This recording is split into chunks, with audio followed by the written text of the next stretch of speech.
Hey there, everybody. Welcome to another episode of the RocketMSP Podcast. Today, we've got a real fun one scheduled. We have a panel discussion about this Kaseya breach. If you're not yet sick of it, I somehow am listening to myself. I hate when that happens. All right, so if you're not yet sick of hearing about that, we're going to talk about that today. So first, I'm going to bring on Peter Lowe from DNS Filter.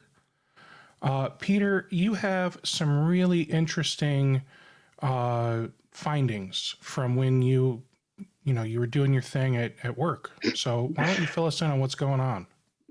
Yeah, so this was all a little bit last minute at the time when I found out about the Kaseya breach. I think I was on my sofa watching a movie or something and had to jump up and run and investigate things. I'm in Malta, so it was at 11:30 my time. We looked at the ransomware that had been analyzed, and there was an encrypted config file that was part of it. And inside the config file was a list of domains that were associated with the ransomware, listed as the command and control domains. We blocked them at DNS Filter, but it turns out that these might actually be a decoy list, which are just there to confuse researchers and to tie up resources and to kind of misdirect from what's actually happening. I published the list on GitHub at the time, and since then I've had a few people get in touch to say that they've investigated their systems. There was one person that suggested that it was just a couple of the domains from the big list, because there's I think something like 1,200 domains in the list. It was pretty interesting, and I'm still hearing from other people. I'm discussing with a couple of other people about who are looking into the systems that are listed that they're looking after. Wow. Okay. So what I'm hearing is that if there were 1,200 domains in the list, that they might have only been using a few of them. Not many. And is it possible that there were domains that they didn't add to the list? It is possible. And the thing is that I haven't found conclusively whether they are definitely not being used, or if there are just the whole thing is decoy or not. It's something we're still looking into. We're looking at the traffic that we've seen over the past couple of months to these domains, and especially around the time of the incident, of course. So it's something that we haven't figured out 100% yet. But there's still a lot of details about the whole ransomware attack that aren't fully understood. Like, for example, why was there only in the tens of compromised systems rather than thousands? I think it was to do with not being able to get the client GUIDs from Kaseya. So yeah, there's a couple of possibilities. All right. So now I'm going to bring on the others, and we're going to have a real fun conversation with this. So let's see. I'm going to bring on Brent from Control Alt Protect. Welcome, Brent. Good morning. Thank you for having me. Absolutely. That connection could be better. Okay. We've got John. We've got John from Recorded Future. We've got Hello. Zach. Hey, John. We've got Zach from Arrow CMS. We've got Shiva from Continuum. Hey guys, morning. And Eric from Barricade Cyber. Good morning, everybody. How's everybody doing? I mean, I'm awesome. Who's not excited to be here right now and talk about this? I need more coffee. I think it depends on your time zone.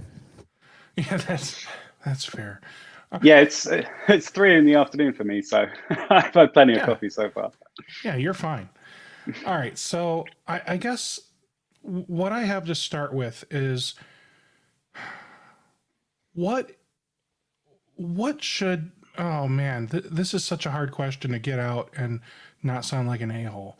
What should people that have an on-premise solution like Kaseya or even ConnectWise manage or automate or whatever, right? For people that have an on-premise system like this, what should they be doing to protect it from all this malicious garbage out there? That's such a complicated question. Yeah. It is, but I guess what I'm saying is this is going to keep happening. This is the second time that the just 2021 that I know of. So I don't know, like Zach, when you think about this kind of crap happening to MSPs, there's something that needs to change, right? And while we would like to blame everything on the vendor, in this case, we'd like to blame Kaseya and talk a lot of trash about Kaseya. I'm looking at you two. But really, like, this is shared responsibility. The people that had the on-premise solution, they should have had more. They should have had more in place. Maybe, I don't know. I think maybe. Oh, sorry. Go ahead. Well, speaking operationally, there's a lot they could have done that may or may not have helped. Probably a web application firewall in this place might have done something, but probably not, since it was a logic flaw inside an actual authentication page. The zero trust architecture might have helped if there was some sort of authentication mechanism sitting in front of the actual application authentication mechanism. Possibly that could have done something. If they'd had rigged it to just not be on-prem, which would be super hard to do, using reverse proxies, maybe that would have done something. I mean, there's a lot of directions this could go. And that's why it's such a difficult question. So I want to push back on that if I can, Zach. How about the simple freaking fact that Kaseya knew this? They implemented security measures and tested those security measures while they were working on a patch for their SaaS.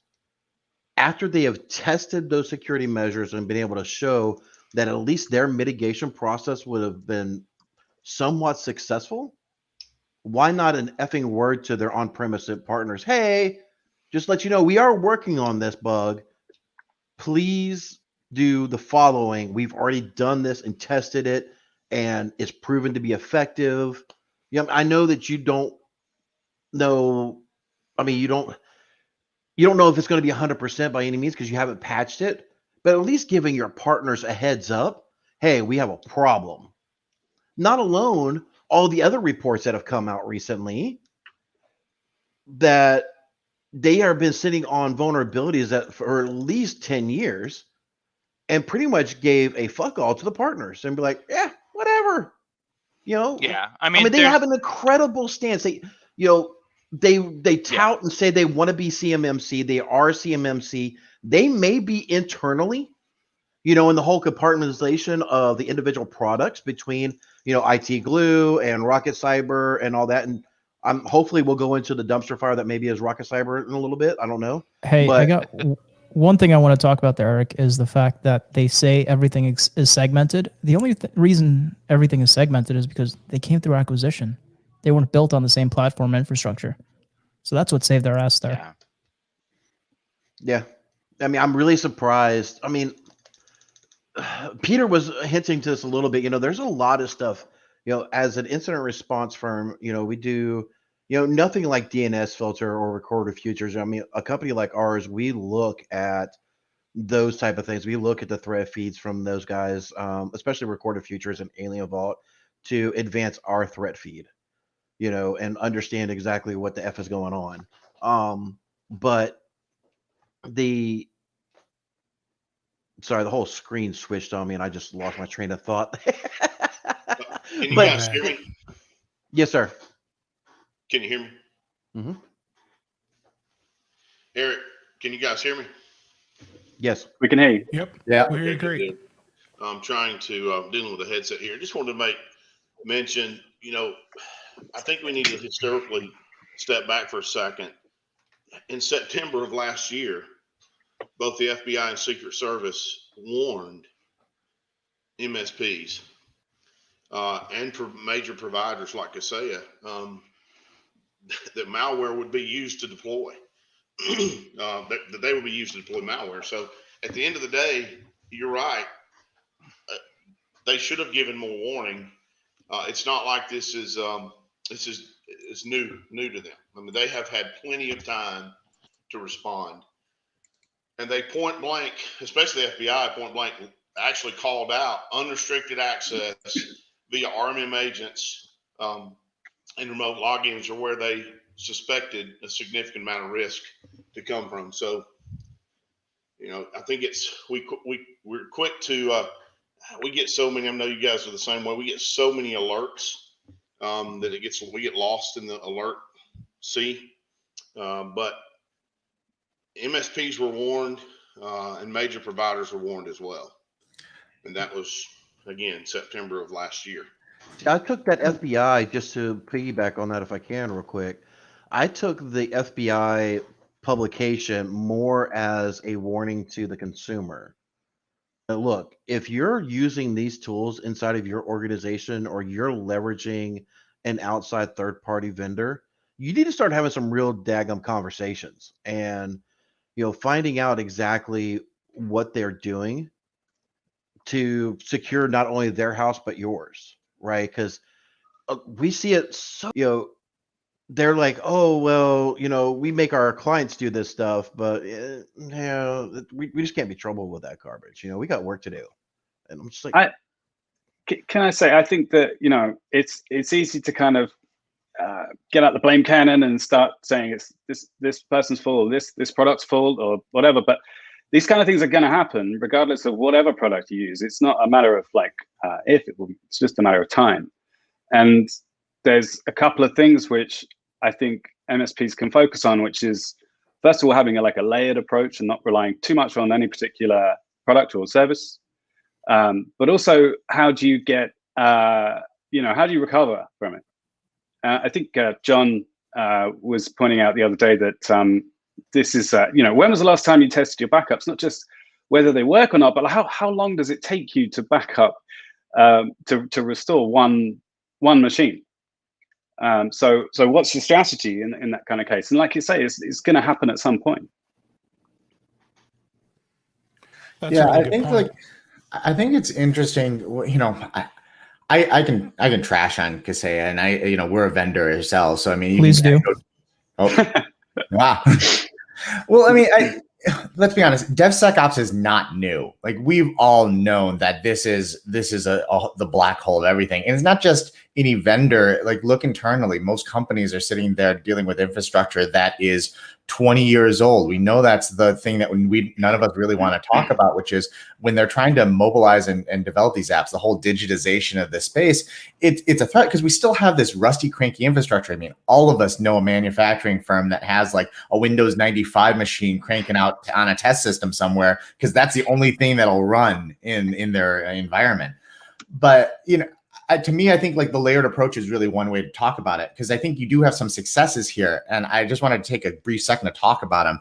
On one hand, Huntress Labs has done a really phenomenal job about being transparent about what they've discovered. I think that's a learning lesson for all of us about that type of sharing is valuable, and it helps speed defenders there. Number two is Huntress was triggered on this by canaries. They have a really cool canary network, and I think we probably don't talk enough about the value of canaries inside the space. Everyone's just going immediately to the idea of ransomware inside the space is moving too fast for you to do anything, which in a lot of terms is right. But I think there's value of some of these things that we should probably consider of how do you activate and what we should be doing at a larger scope as a community to try and alert and trigger warning for a lot of these areas.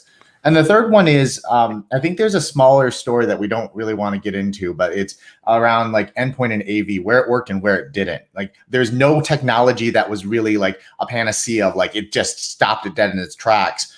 But on the other hand, I think that you did see successes where configuration was properly maintained and managed there. And we should like probably talk a little bit about like where was it? Why did it work in those ways? Real quick. I know, Eric, you have a comment. Shiva has a comment. Can you, John, explain what a canary is for the people that don't know? Sure. I'll explain the benefit and disadvantage. A canary comes from the old term of coal miners would take a canary down into the mine, and if the canary died, there was gas and you need to get out. The concept is that if you put a tasty file, there are some things that as an adversary or as a red teamer, you just can't not touch. You can't not open. And so if they see that, you'd have to say, all right, maybe they did leave a key file around here. I have to see it, right? I can't just leave that there. The adversary touches it and it signals back. It gives you a high fidelity warning that someone's in your system touching something that no one else legitimate would be touching right now. The challenge there is always like everything else, maintenance, testing, infrastructure management, and those become like the keys to figuring out like how do you actually deploy this properly in an environment. Got it. All right. Eric, you have something to say. Oh, do we? So it's interesting that you mentioned Huntress. I've thrown a lot of shade at Huntress over time, but to their credit, they are definitely advancing what they're doing. Me and Shiv have talked privately to nauseum that we really do think within, the next 6 or so months that Huntress is going to be coming out and saying, hey, we're launching a SOC just because of, what they've been able to demonstrate. Shiva was able to talk about that ad nauseum, and I'll reserve that for him if he wants to. But I do wonder, with Kaseya acquisition of Rocket Cyber, why was Rocket Cyber not the forefront in this situation as number one? And number two, Huntress really, they are channel. And those that don't know, they only sell to MSPs as far as I know. How much is Huntress potentially holding back? Because I fear it's going to be a lot, that maybe Huntress even knows a ton more than what they're disclosing. Because they are channel, they don't want to get the bad light or the bruised ego or whatever from Kaseya, like they're going after ConnectWise, who, I don't really like ConnectWise either. I mean, I don't like a whole lot of people. Let's just be honest. But I think ConnectWise did wise on cutting any and all ties until things could be properly assessed. So that's just my question. So what does everybody else think?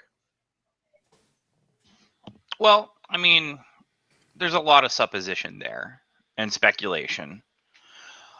I can understand ConnectWise's position of,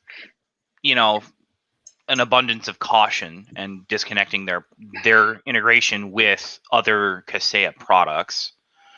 I think there was a political move to that as well, but I can at least understand it on the face of it. And, Huntress is well known in this space for doing exactly what they did and being at the forefront of what's going on and disseminating intelligence and information as rapidly as possible on emerging threats like this. And, it's what I expect from them, and Kyle and his team. They do a fantastic job. My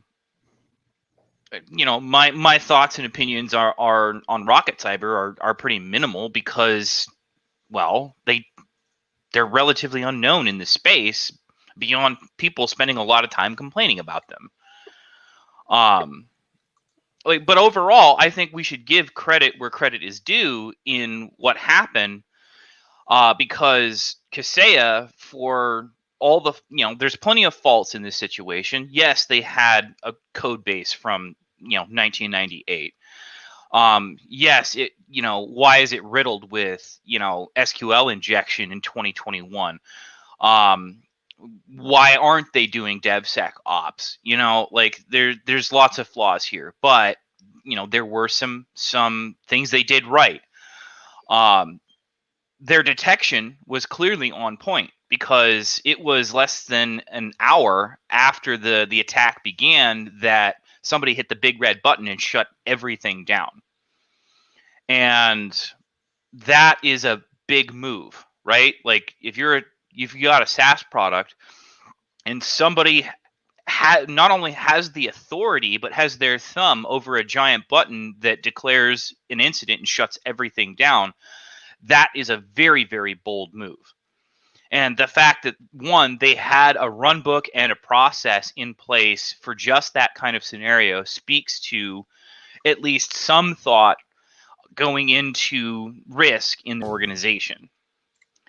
And the fact that their detection capability was on point enough that they saw this happening on a holiday weekend, and were able to respond, both detect and respond that quickly, is something positive, right? Like, the analysis sort of indicates that there was time synchronization in this attack, and it looks like that roughly 20 minutes before the mass execution of the ransomware, Kaseya had their stuff shut down prior to execution, which most likely mitigated this disaster in a very, very significant way, limiting the scope and impact to those with on-prem Kaseya solutions. And that deserves some credit, because there were 30,000 plus potential clients of just Kaseya clients at risk there, with just untold numbers of their customers at risk. The impact of this, had they not done that, could have been massive. Okay, Like, but I want to push back on everything you just said there. And not because I hate Kaseya, but I know 4 or 5 MSPs in the New York, New Jersey area that I call frenemies, competitors, colleagues, whatever. We hate each other, but we deal with each other. They got popped 9, 10 a.m. Eastern time. They started calling Kaseya. Kaseya literally had their dick in their hand. Didn't know what to do. So I don't think they had a really flushed out IRP for this. And if you look at the press release, at the releases they put out, if you look at the way they operated, they were shooting from the hip.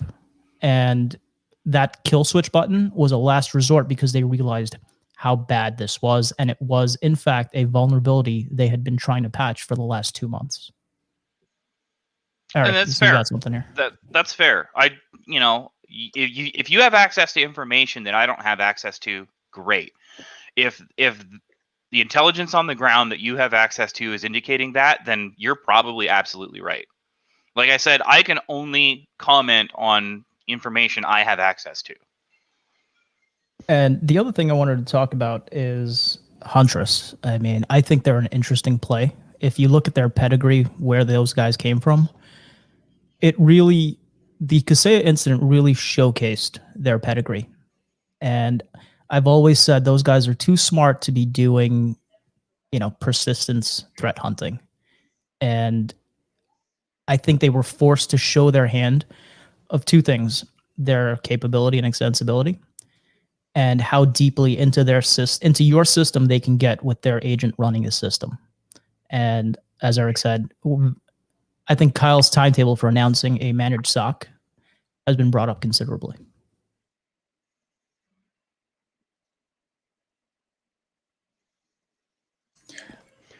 I just wanted to throw on, I'm putting on my Eric hat right now. By the way, this is now my aggressive hat. It's called an Eric hat.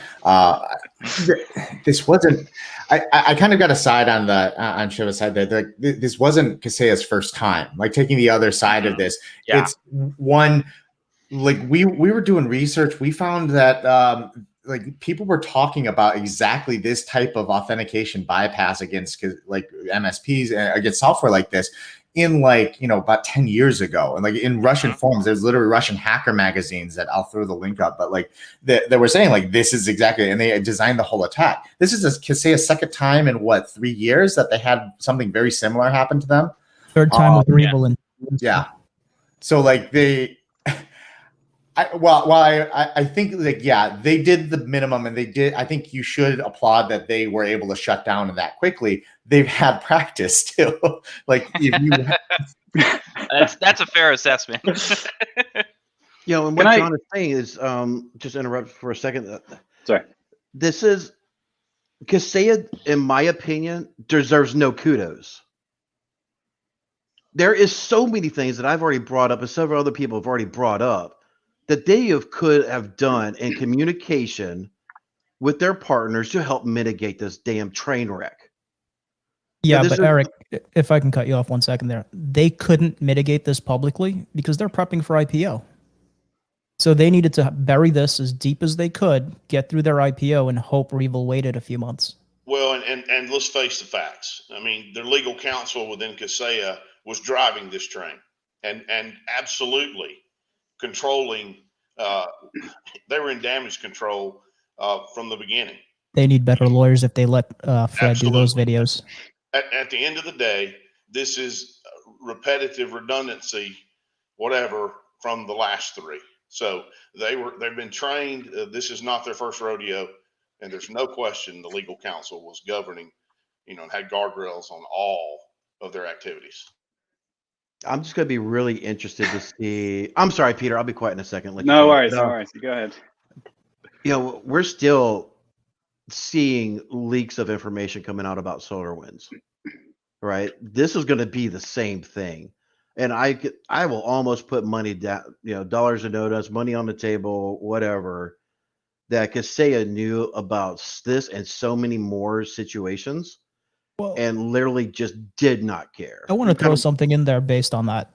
Is Orion happened, what was that, November or December? I remember it was a Sunday night. It started to break the news. By Tuesday morning, they had a patch issued to mitigate what they had found so far.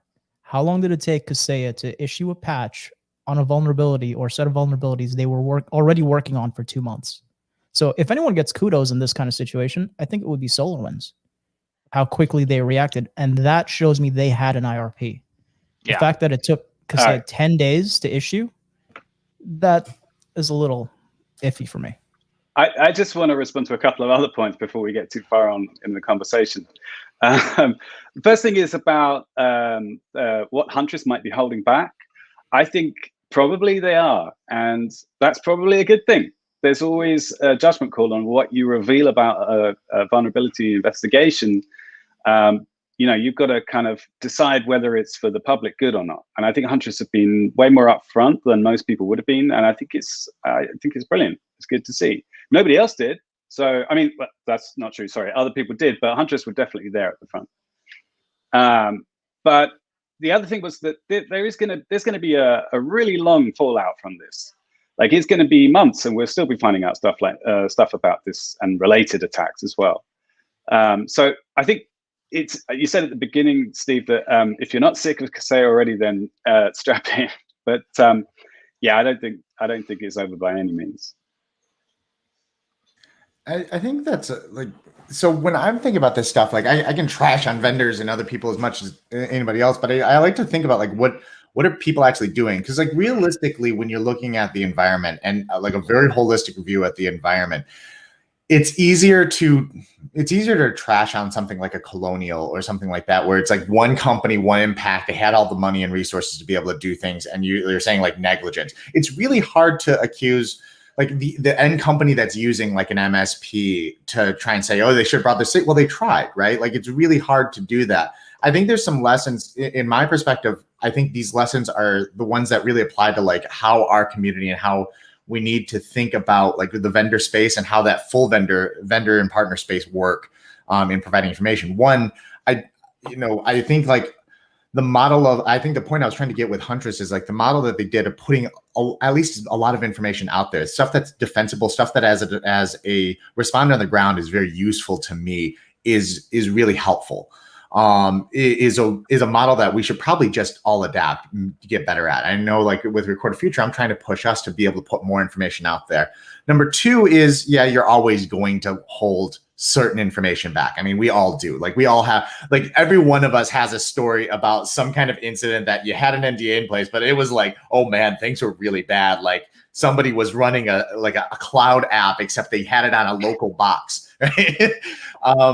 Like, I think the third thing is, as a defender, like, I get back to that idea of defense in depth. And I think people have just said that security is really binary. Like, oh, I can't handle it right now. I'm just going to shove it off and push it off to these other orgs.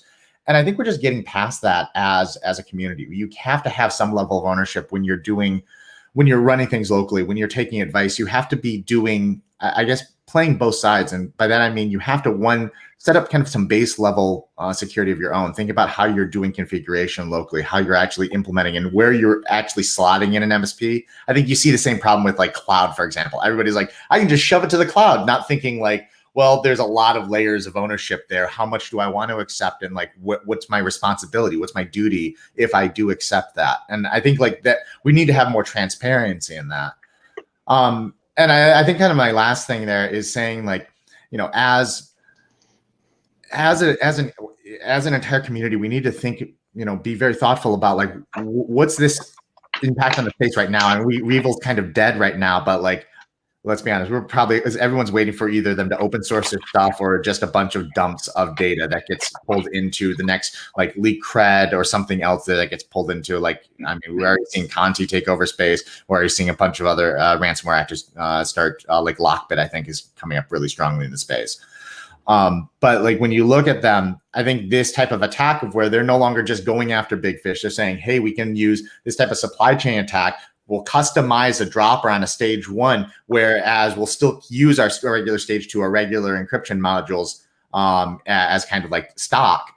That's a dangerous model because it says, hey, they're willing to make the time and investment for something they think will scale very well as an attack surface. And I think you're going to see more and more of that occur because they've seen that it can be very successful and frankly very profitable for them until somebody comes and stomps them down. You know, one thing that Eric and I always talk about is you have, and maybe John, you see this more often based on what your company does. These ransomware actors, they go crazy for a few weeks. And collectively, they all shut down or slow down for another couple of weeks, and then they start up again. And I personally think that's because they're constantly evolving their TTPs, and they are constantly upgrading their code. But I think this last shutdown of Revel was two things. They didn't want the spotlight that was on them, so they'll come back as something else or what have you. Again. Exactly. Right. I mean, they were Grand Crab, Soda Nabiki, Revel, and you know, each one of those names hit Kaseya, just to keep on topic for Kaseya and my love of Kaseya. But I think the most important thing that these guys are doing, the ransomware guys, is if in fact money was actually recovered in the Colonial Pipeline extortion, which I don't know if it was or if it's that's just propaganda. They are probably redoing their TTPs to get paid, clear the money, and come back. And there was a bank, I forget the name, that was, sorry, not a bank, a law firm that services the Fortune 500 that was recently cryptoed. And from what I've read, it seems like Revel, if you look at the TTPs. So again, these guys, they take the time to improve themselves. And where I'm going with this is we have a very low barrier to entry in the MSP space or in the IT space. You get a laptop that barely works, you're an IT guy. And we need some type of trade association, co-op, or anything to band together to create a minimum set of security requirements that we all hold to. And once we can do something like that, then we go to the insurance companies. And this is why I like CMMC, just because it has a tiered 5-level piece. Using CMMC as the example, whatever level you're at is how the insurance company can now rate your risk to provide cyber insurance and that for your clients, this, that. But it also helps to raise the tide of the entire industry. Let's just be clear, though, for those who are not in our space and maybe watching, or even those, because ConnectWise is still doing information dumps that is literally pissing me off. They are going around and everybody's touting CMMC. I'm going through self-attestation of CMMC level 4, which is an effing nightmare. But That's because I'm going after the DoD. CMMC is for the DoD and government contractors. It's not for the public sector. People, please stop telling everybody that's part of the public sector. It's not. But There's it's really people who are cool getting, to say. but the public sector is not going to spend $150,000 fucking dollars to go through an assessment. They're not. MSPs will do that. They'll just stop haggling for a 2-cent discount on Peter's product. Hey, I'm not in sales. Come on, Peter. You know that happens. They try to grind you down to the lowest price possible. I stay as far away from sales as I can. Thank you very much. So I'm not not going to. So there we go. I'm going to coin it. MSP is a new nonprofit business. You know what? I think would be good though is more threat intelligence sharing. Although it is tricky to do it properly. First of all, you have to validate the threat intel that you're giving and that you're taking. There's a value to any threat intelligence that you have. So especially if you're a company that's protecting customers, if you give that away for free to anybody else, then you're diminishing the value of your product. I don't like free. Charge for everything. If my vendor's not making money, how are they answering my calls tomorrow? Right. But there's so much, everybody benefits from it when there is a proper community. It's something that we've been looking into quite a bit recently with a couple of organizations. There's some threat intelligence sharing SIG as part of FIRST, if you guys are aware of that. There is, we're looking to get involved in MSP on European the Circle from Luxembourg. There's a lot of really good projects going on, and there's a lot of people working behind the scenes to kind of basically just protect everybody. Like from my point of view, I just care about providing the best threat protection I can. So I want to get my hands on as much data as I can, but it is tricky to do properly. I have a question. Talking about getting your hands on as much data as you can. As a vendor, and maybe, well, John, this is not really for you because you guys are built on Intel. So how do you feel about most vendors, unless you absolutely need it, having a zero knowledge architecture where they cannot go into my tenant of theirs or my client's tenants, data mine and sell that? I mean, from my point of view, I'm very conflicted on this personally. Because you should, based on your product. Yeah, it's so great to have that data there to look at when you need it, but there is that danger of privacy violations, and handling the data properly is tricky. What about anonymizing where it's from? There's different claims, but it's rarely ever fully anonymized. But then again, it can be anonymized to the point where it's acceptable to use in other places. It's very situational. I think for you and Threat Intel, it's kind of okay for you guys to see things just because of the nature of your product. But let's talk RMM. Let's talk PSA. Should ConnectWise, Autotask, Kaseya, or any of these guys be able to go and see who your customers are, the assets you have for them, serial numbers, MAC addresses, or any of that? Because that's a whole other attack surface. Well, are you talking about the agent, or are you talking about the employees at Kaseya having the ability to look inside your tenant and see what's anyone there? That's not my company or my clients being able to see that RMM or PSA data should not be a thing. You should have a conversation with Microsoft. They're too big. You can't control them. So unless you go GCC. Eric, I know you've got your hand up, but I'm sorry.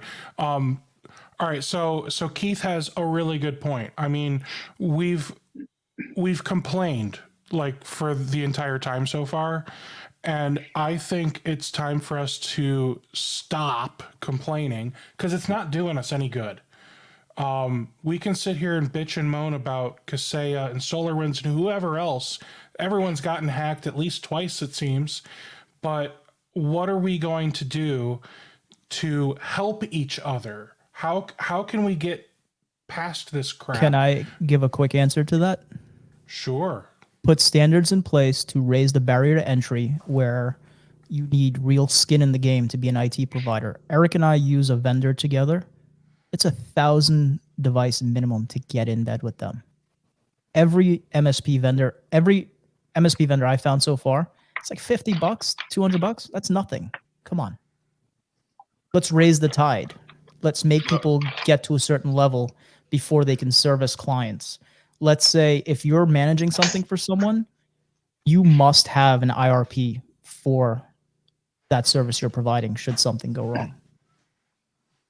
I mean, to kind of crutch on that, Keith, I was going to try to circle back to that just to, I see what you're saying there. I'll get to that in just a second, but kind of what Shiv was saying, having a minimum, especially in your EDR or SIM or whatever you got, but there is a pushback that needs to be addressed, or there's going to be a holdback, I should say, or not really the right word, but there's going to be reservation. Let's try it that way. There's going to be reservation around the small startups, those that are actually doing 50, 100 devices, just trying to get their foot in the door. I don't want to shut them out per se, maybe partnering with or being able to partner with a larger firm. The world needs ditch diggers too. Exactly. And that's what I'm saying. They need a seat at the table, but maybe they're partnering with somebody else. Just like me, we're a small incident response pen testing company. We go in and ride on the coattails of like Kroll and Coveware and some of these other large players, so we can have a seat at the table for these type of situations, right? So maybe smaller MSPs are required to get with a larger MSP or a cybersecurity firm or something like that to help pave the way, help educate them. Like, look, you're about to get into this whole business that you have no idea what you're really exposing yourself and your clients to. You may be really great at fixing computers. You may have worked at Geek Squad or whatever the case is, but you're about to open yourself up. You really need some training. You need some education, and you need to know what some best practices are. And I know we talked about CMMC being, part of that, and Biden has come out, with this whole executive order, which is also about government entities. And even that thing states the NIST 800-171. I know CompTIA is trying to do something, whether, it's its own flavor of CMMC or I don't know. But, to get to Keith's point, what are we going to do? Or what are vendors like Recorded Future able to do and DNS Filter able to do to give like small companies like me? Because those who don't know, there is an astronomical cost to get into like even Recorded Future's threat intel feed for a lot of theirs. And a lot of these other real serious threat intel. Yes, you have Alien Vault OTX that now AT&T owns and it's part of their disclosure, but that's like going to Reddit. All right, for tech support. I said I wasn't anything to do with sales, but I do have to say that DNS Filter is not an expensive product to get, and it's a brilliant layer that's really easy to deploy straight away. It's you can deploy to all your clients. So Peter, I'm not talking about your product itself. I'm talking about what your SOC is seeing, all the things that your company is seeing, being able to share that intel feed with like an Alien or an OTX or some other third party that a company like us, without spending metrics F ton of money to get in touch with your data, some of the data you're seeing, Recorded Futures is seeing, and be able to analyze that would actually improve Eric, things across the spectrum. I think that's where a trade association of some kind would come into play, where we go together and it's like being with the medical boards. And I keep going back to that. You're talking about an ISAC is what you're really getting at. Yep. And there's been multiple attempts to do an MSP ISAC, and so far they've gotten nowhere. Okay, let's dig into that. Why not? Well, I honestly don't know. I'll take a Connect-wise, go ahead. I was just going to say, like, the golden dream and utopia of threat intelligence has been that we'll all come together, share IOCs with each other in one big giant, I'm going to say it, data lake, so that we can all pull them in real time to each other. And then we all live in utopia because we can block the world together in like harmony and roast marshmallows around a campfire. The reality has always been that big companies don't want to share, that smaller companies also are like, just need to receive because they may not have the capability to do it. And so you started seeing like these weird things, like even like FS ISAC, they started, fractioning off and they formed their own little like super ISAC inside of the FS ISAC. Even then when they had it, you started seeing like difficulties in implementation. I mean, we all remember like, yeah, they had their own little tip and then that went away and it's still kind of been reborn. And now everyone's going to MSP to try and, share IOCs, but each of those has their own galaxy. And then even if I get the FS ISAC feed, which you want to talk expensive, then I have to get they have implementation things because, for example, like their actual feed via API is way slower than email feed. So you'd have to parse it out via email rather than, so like it gets into a lot of sticky areas, but I think the idea has been around forever that we can all share, like IOCs and Intel, and it can be this thing. I think, I'll be transparent. Recorded future is not cheap. And it's not necessarily for everyone. We've been working on trying to fractionalize and get down to other markets there.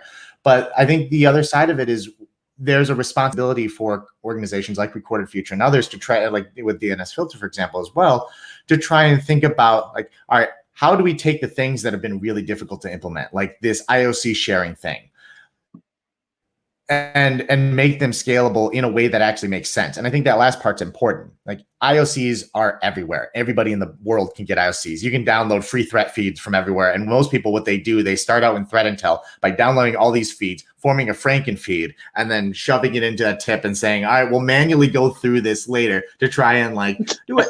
And the problem you come across is there's no context there. There's no judgment. There's no place to start. And a lot of times it doesn't necessarily map with the alerting that you're seeing in the SIM. It's like, all right, I have PowerShell here. This is a base 64 encoded some mess that's calling out to a couple of different places. What do these matter? Which of these don't? And is it important or not? I think, to that point, what I'm saying is that what we see as being the future, and I don't see a way to do this without like charging at least initially for it, is that we said, listen, we're going to put contextualization around some of this and then provide it out there in a feed that makes sense and goes to all of these devices inherently, like not through a tip, but to like to the SIMs and the other places there. That's expensive. It's expensive to be able to curate that and run data analytics over it to try and say, this isn't just like 8888. This is something that you need to be concerned about. And that's kind of where, and Shiva kind of hinted to this, I think, and I'll try to maybe phrase it a little differently. I'm not saying Recorded Futures, DNS Filter, and companies like yourself shouldn't get paid for the IOC threaded feed. Absolutely. You guys are, top notch. Like I said, companies like mine, us smaller companies, look at you guys like, we want that, you're the king on the hill, we want that information.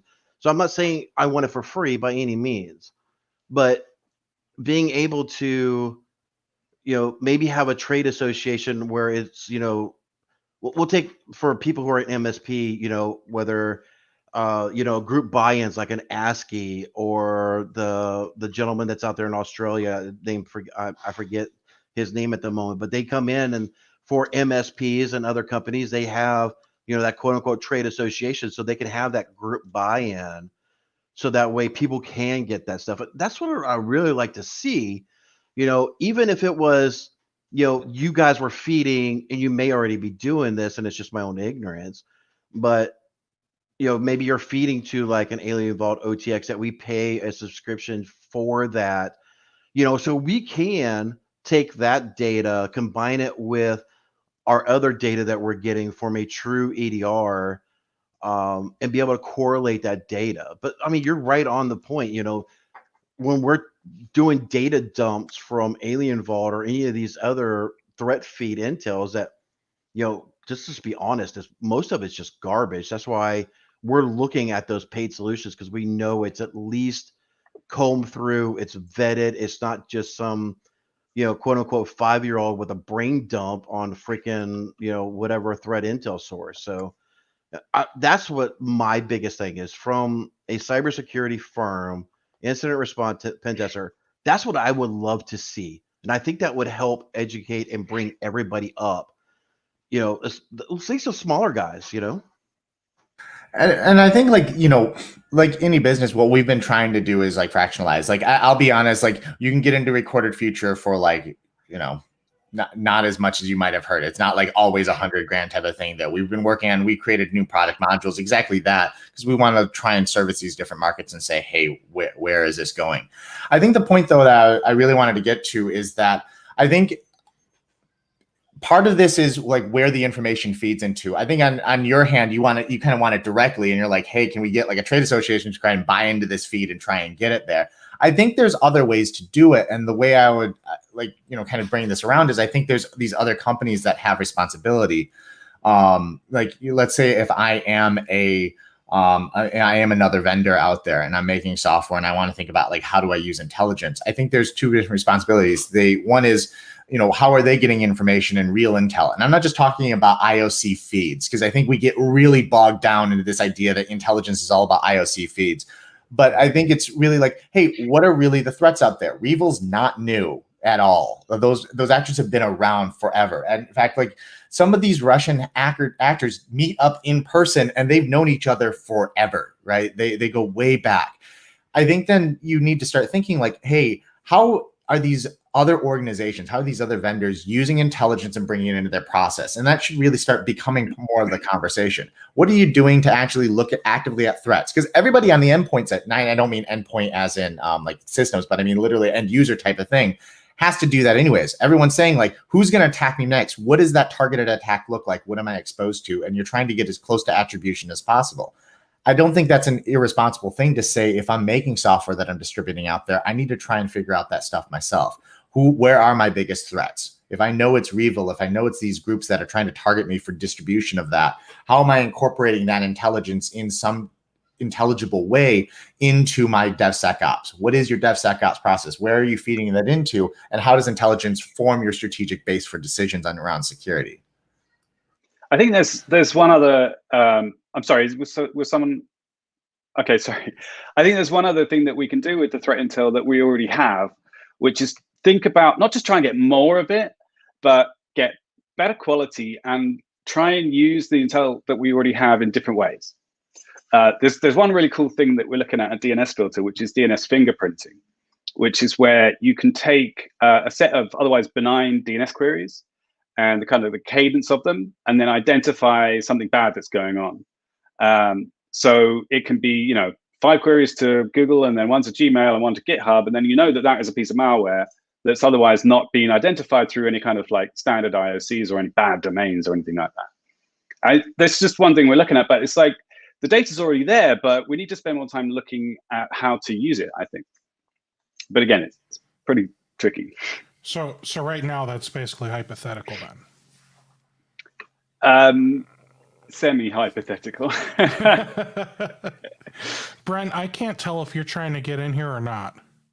Yeah, so I think fundamentally, from a threat intelligence perspective, it's no different than there is a responsibility. I think we have to be very careful. At Control Protect, we work with hundreds of MSPs, both in the United States and Europe. There is one common denominator that we see. They are pushing products. They are focused on projects. They are not consulting. And the reality is they are cyber coaches to those end users, regardless of the size of their end user or their clients. They are depended on. They are relied on. They're the face of cybersecurity for a lot of those end users. And so it's important that MSPs adopt that approach, that they take that responsibility, and that they. And how do they do that though? So the important part is to partner with companies that consult you, that are in data security. They're not simply running, automated pen testing or there's all sorts of I say rubber stamp or simplistic surface level stuff in this industry, right? So many companies have jumped on the bandwagon. So there's this massive lake. Somebody said lake earlier. This massive amount of stuff that we can throw at end users. And yes, it creates equity. Yes, it creates, that I call it mailbox money. And there's some greatness to that, but there's also liability because it's not comprehensive. And MSPs have to adopt and understand that data security cannot be rubber stamped. Every single client is different. So the fundamental problem is proper threat model analysis. You don't need one antibiotic for every person. Recorded Future is an incredible product. We partnered with them many times, continue to do that. But that's for a specific client that their threat model needs that, that level of antibiotic. The reality is, and I'm not sure, I know you guys probably know this, but MSPs need to understand there's a paradigm shift in the insurance liability space. And scenarios like Kaseya are paving the way. Cyber AccuView is a brand new alliance. The top 7 cyber liability underwriters in the world have come together and formed an alliance. They're tired of paying major claims. And so they've looked at that correlated data for all the claims they've paid and said, time out, let's hire people who are experts in our industry, who understand. And you take a look at the C-suite list within Cyber AccuView, and you're going to find that they have done their homework. And either the NIST guideline, whatever, you pick your framework. The reality is this: if you're an MSP, within the next 12 months, a vast majority of your clients are going to come to you and say, help me with this questionnaire. And guess what the questionnaire focuses on? It focuses on network security, right? I mean, network security controls are a big part of it. Ransomware controls, MFA everywhere. And then, phishing controls. Have you lost anything in the past? I could go on and on. One of the major areas MSPs are not prepared for is an MSP analysis questionnaire portion. So again, a lot of change is coming if an MSP does not have a cyber consultant themselves and cannot refer and help build a threat analysis for each of their clients. There is a significant amount of liability that they open themselves up to. I just want to say, Brent, hallelujah. Thank you for saying some of those words. I tout this all the time where an MSP will go, and this is not to throw shade by any means, but they'll go to Scout, they'll go to Huntress, they'll go to whatever partner vendor that you want to choose. And now, we're an MSSP now. We do cybersecurity. No, you don't. It's really, They think it's a product play. Yeah. That's a huge problem in the MSP space. MSPs think in terms of stack, tools, products. Service delivery remains the same in their eyes. And it's like, what's in my stack? My stack is this, and it includes security elements. Therefore, I am doing security. Like, security technical controls are like 10% of what needs to be done. The other 90% is consultative and administrative controls. And they're not doing it. They don't know it exists. And another emerging problem that I've observed over especially the last 12 months is many MSPs, they're like, apparently security isn't a product-based play, so I need to do something about that. They go out and they brain dump a couple of exams, get a couple of certs, and think they now know everything that needs to be known. So what should they be doing? That's the question, Steve. That's the $1 million question, because a lot of this security stuff. It's not just about like, okay, I went and got a cert, and the cert guarantees that it teaches me everything I need to know, because it doesn't. It just Zach, are you saying all those CISSPs out there aren't worth their weight in gold, despite what they put on LinkedIn? You mean the CISSP associates? The ones who get the certification, they do the test, and they're great on paper. There's two different types of CISPs. Okay, there's a CISSP associate, and then there's an actual accredited CISSP. Most people don't know this. A CISSP associate says, I have gone out and I have taken the exam and I have passed it, but I do not have the requisite number of hours of experience, because so 90% of those guys with the alphabet behind their name. Gotcha. Because the accredited CISSP says you have to have a minimum of hours in 10 different knowledge domains within cybersecurity, documented hours, education credits, like the whole 9 yards. And that goes into something I want to talk about here, which is education. Brent, you brought up risk. How many MSPs actually understand risk, much less can rate that risk and decide what to put in place to deal with it? And I think that's the fundamental issue. Yeah, you're spot on. I mean, what we see, and I call it risk evaluation that can be conveyed to the C-suite or just to the simple mom and pop. What is, I was partnering with an MSP just a few weeks ago, and the owner, when we put together comprehensive strategy, the owner immediately says what everyone says: man, I just can't afford that. Well, how long can you afford? How long can you afford? And I looked at him. I literally looked at the guy and said, tell me this: how many days this week can you afford to be out of business, shut down? I want to ask you a question there. I understand that there is a security poverty line, and not all companies can spend for that. But my take on that has always been, if I platform security as a part of my managed offering, my scale, we're small. We're 6,500 user compared to some of the monster MSPs out there. If I can platform that across my managed offering and buy down my cost entry, I can give that to every single one of my clients. And I always say, my plumbing clients are probably more secure than some of the hedge funds I've walked into to do assessments for, because I've been able. No, what I did was I looked at all the compliances, because compliance is security and security is compliance. Air quotes for those listening. But they are and they aren't. But what I did was I looked at all the compliances we deal with for our clients, and I kind of put them together. So my plumber, he's HIPAA compliant.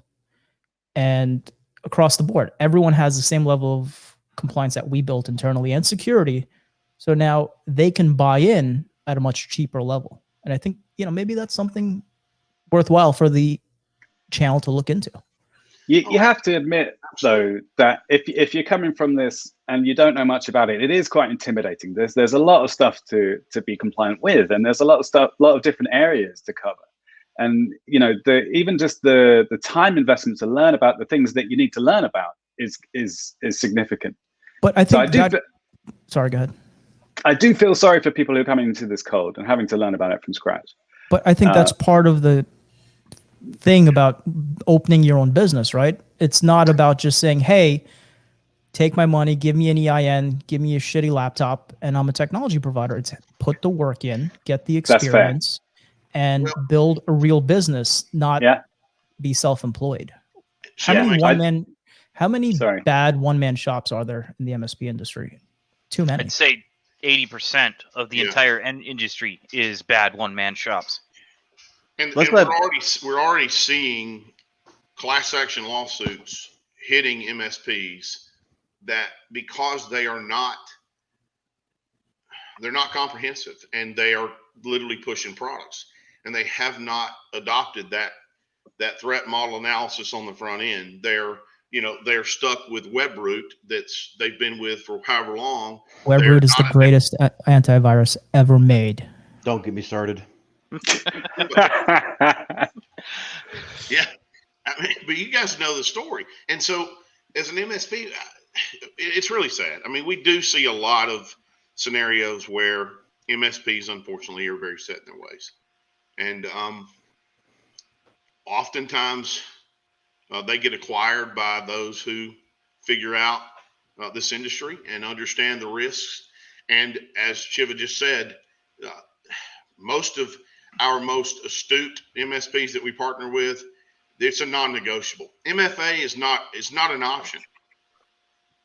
When they set up Office 365, whatever, it's not even an option. It's enforced from the start. You don't give the client that option, right? You guide the client as their cyber coach. That's why I've stated, several times on this one. I think that's going to be some of maybe my marching drum now, Shiva, especially with our internal podcast and everything else that we're doing. I think, I know Keith was. I'm not sure if he's still watching or whatever, but yes, we all started at under 1,000 seats. I get that. But like I keep saying, I think we need to get to a spot as an industry. If you are under a certain amount, whatever it is, internal technicians, self-attestation, compliancy, whatever that X factor is. Wait, I'm not sure if I can say X Factor as a TV show, but anyway, whatever that variable is, you need to be partnered with somebody bigger. You need to be partnered with a larger MSP. And even I scare to say that because, the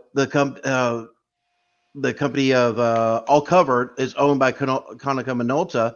I don't know how many times they've been popped, but Not enough.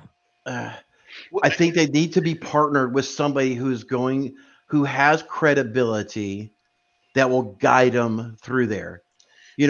Granted, I just recently migrated from an MSP to a cybersecurity firm, and I'm on that path. There is a metric F ton of stuff in cybersecurity that I don't know, and I'm not going to touch.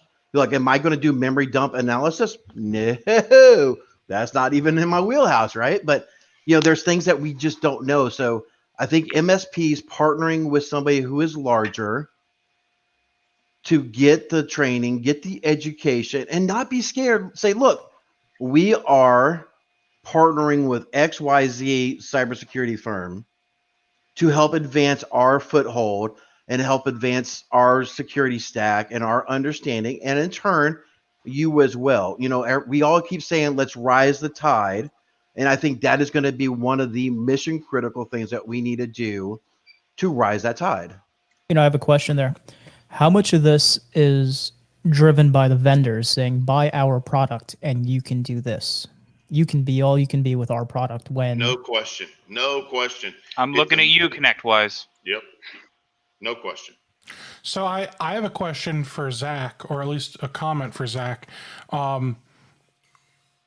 Zach, you mentioned the cybersecurity that has 10 domains. I found a map, and I don't know if it's the most recent one or not, but if you look here, this is technically 10 domains, but that's a lot of stuff, man. How MSPs can't handle all this? Yeah, this is what I was saying.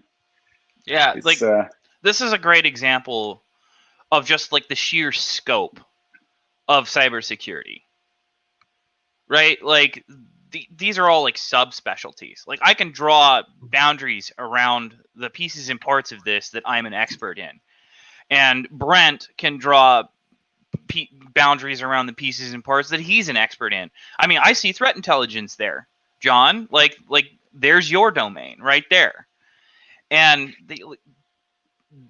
to have the full spectrum covered needs a team, not a person, not an SME, a team of people. Certainly not a product. Well, here's why I keep going back to the medical boards of a group association. You've got your radiologists, you have your rheumatologists, you have subspecialties. And I think that's where we need to get, where we can put our peers into certain boxes and say, you do this, you do that, and then you build up your referral system to send that customer to someone who is knowledgeable for what they need. Right now, MSPs in general try to they bite off more than they can chew, and that's enabled by the vendors as well, saying use our product.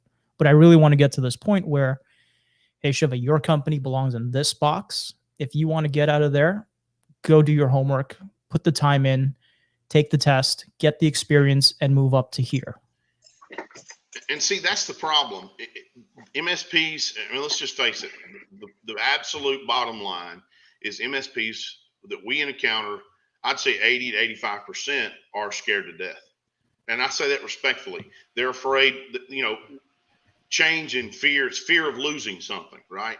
And so the fear is I'm going to lose, whatever, endpoints under management or whatever. And that mentality in and of itself is a significant barrier and puts that MSP at liability, because as that graph illustrates, there's no way. And at the end of the day, we should be, insurance companies reinsure each other. When their book they get heavy on liability and risk, they go to their compadres across the country and reinsure themselves. We should be doing the same thing in IT.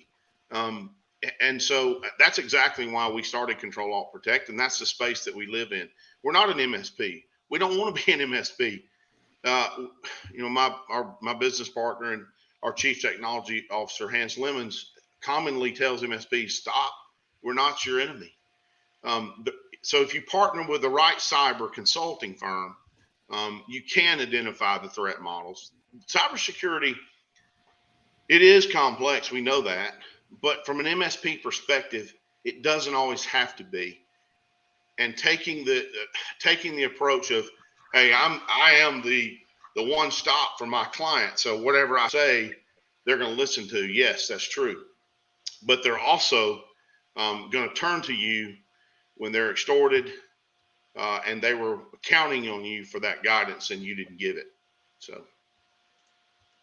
So I want to let's talk about insurance companies for a second. And I'll direct this question to Brent, because I know he's been trying to get in a couple of times, so just try to be fair to him and open it up to everybody else. Me and Shiva have talked to nauseum for quite some time around insurance companies being the de facto policy regulator for MSPs and for small businesses, to be honest. But when you keep seeing in the news feeds, like CNA gets popped and all these insurance companies are getting popped because they're not drinking their own Kool-Aid, they're not protecting their own house when they should be, what they're requiring their customers. And let's just be honest, I literally went through some of the insurance regulations. It says, have you conducted a third-party pen test assessment recently? And I called up my broker. What exactly are you looking for in this report? They had no answers. None. Right? So, can I just literally create a DBA now because I am a cybersecurity firm that does pen testing and pump out an MMAP result, say, yep, all my ports are closed, we're good? Well, you make a good point, and I think that there has been a significant amount of neglect from the providers. What I will say is that I think that there is a paradigm shift. I have seen questionnaires for the last 10 years. Okay, back when I was in banking and top 10 bank. Even back then, the questionnaires were nowhere near as granular as they are today. We're seeing insurance companies, as you just mentioned, they won't pay the claims. If you don't have security awareness training programs, if you can't prove that you were not negligent, they're not paying the claims.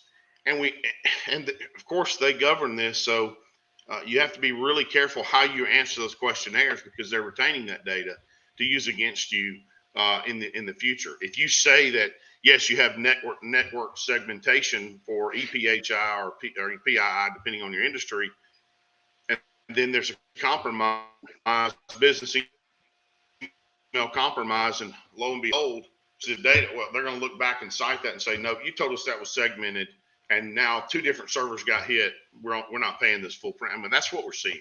So, Hey, sorry. and I can certainly, send this out, but there's a lot of granular questions taking place now from just about all the major cyber providers. So you really can't run from it anymore. So, Brett, just to push back on that before Shiva jumps in, if you don't mind, please. So, when you're a business and you're going to your broker and saying, I need cybersecurity insurance, when is it, do you think, because you're more in this conversation than I am. So that's why I'm asking you. And this is the problems that I've been seeing. Your broker will be part of 5-10 different agencies. And they'll come back and say, okay, you can get coverage with these 2 companies, but you got to fill out these 70 questions, or this other company who said they'll cover you, they just need 5 questions answered. When is that going to become a baseline, do you think? Well, I mean, I think fundamentally we have to step back and look at what the policy. We spend a lot of time studying the sample language. What is the policy doing? What riders are necessary for your threat model? It goes back to what I was saying earlier. If you haven't started, we have to have algebra before we even go into trig, right? So what is the true threat analysis for this XYZ corporation? Once we understand that properly or have a better grasp of it, then when we're interacting with that broker, we're telling the broker what we need. We're telling them what breaking clause we need, what loss of revenue clause we need, if it's a hospital or a medical firm. So again, I always say I never let the tail wag the dog. If you're reliant as an MSP, if you're going to your broker and you're letting them tell you, it's like anything else. They're just shopping it. You might as well be booking a cruise and going to a cruise director or a travel agent. No, that's not the approach. It should be fundamentally defined. What is the threat model for this client? Where do they sit? And quite frankly, that's the first thing we analyze with every client. And it forms and I guess you'd say it streamlines the behavior, because we start a cybersecurity program. Because of that conversation, it immediately sets us into a cybersecurity program. And that, without a documented policy, without a documented approach and behavior within the organization, these cyber insurance companies, they know. I mean, they can tell. And, whether it's Corvus or Chubb or Travelers or Beasley, I don't care. Take your pick. They're pulling their own threat intel. I mean, they're pulling stuff from Recorded Future. They're pulling stuff from various sources. And a lot of times it's old scripted threat intelligence, but at the end of the day, that's being used to calculate the premiums and the underwriting risk for those clients. So what we find is that oftentimes they'll come out with this is a $15,000 annual policy, and they cite, this is what we'll cover. And then we go to bat for the client, and somebody like Control Alt Protect defends why they need to offset that premium. And here are the steps we've put in place, and we fundamentally go through that process. So yeah, there's a lot to it, but if we don't start out and understand the threat analysis before we start shopping for rates or shopping for policies, and they're all different. I mean, right? They all have their own little special ingredient, the toppings on each one. You do need a consultant, and more importantly, the questions need to be asked. Most policies don't enable you to choose your own cyber counsel. You're married to the cyber breach coach that's within that policy. That's a tragedy in and of itself. And furthermore, they choose the manual document review. If you have a business email compromise, they get to choose the manual document review. So if you do some analysis and you do your homework on that, as an MSP, your company has compromised. They go to the cyber insurance company and they control everything. Now that you're at the mercy of a breach coach, they hire somebody like Control Alt Protect to do the forensic analysis. We give them PSD files, and okay, here's the subject matter. It's five inboxes have been impacted, or 5 profiles within Office 365. And now they hire a company that's got college kids who are sifting through and plugging PII counts into a graphic interface, some portal, and spitting out, okay, well, it's 1,000 or whatever. And depending on that threshold in the respective state, I mean, your client's reputation's on the line for a massive corrupt process. It's a mess. The whole process is a mess. And we work with one of the largest breach coach firms in the world. It's McDonald Hopkins out of Miami, Florida. I recently asked one of their breach coach attorneys, this is my question to her. I said, how many repeat offenders do you have? And she said, 80%. And we were talking about business email compromise. Why is that? Because the guys doing the manual document review, they're not trained to threat hunt. They're not looking for, indications of compromise in other areas of the company. So there's a big problem here and it all begins with that cyber policy and understanding that sample language and making sure that there's some flexibility for your client. Brent, I want to one more follow up on that. So when you're a lot of times, so I'll put my incident response hat on because that's about 80% of the business that I do. A lot of times when we get into an incident response case, companies don't understand what is really covered and not covered by their policy. Just because you have an insurance policy doesn't mean you always have a panel. Sometimes you do, sometimes you don't.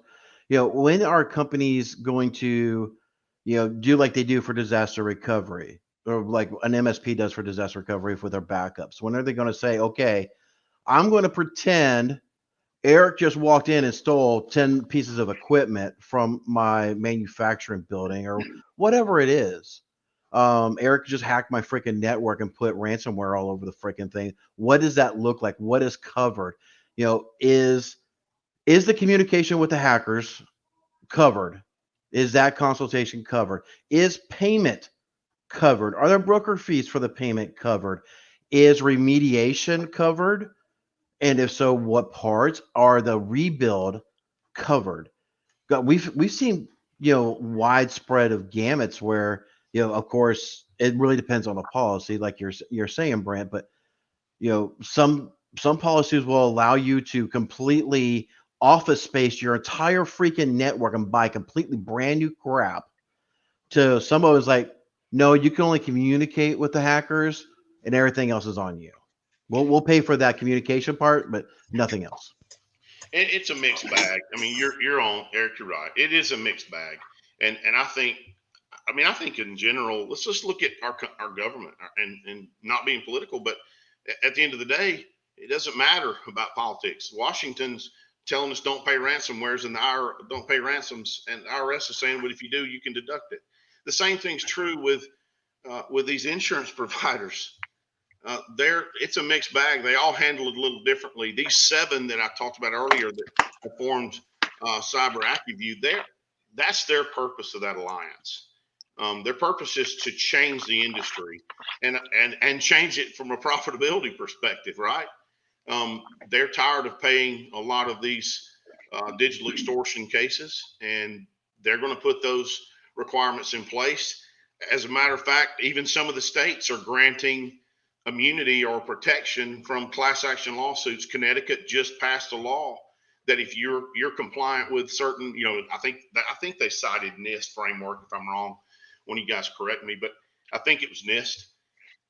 So, yeah, I mean, I don't have all the answers. I certainly see a lot of volatility just in how the policies are written and how they're enforced. And one of the things they're citing digital terrorism clauses left and right to prevent paying anything, or paying, I should say. There have been a few cases where they didn't pay anything. They usually pay something, but they certainly redact or reduce their total payout, citing those clauses.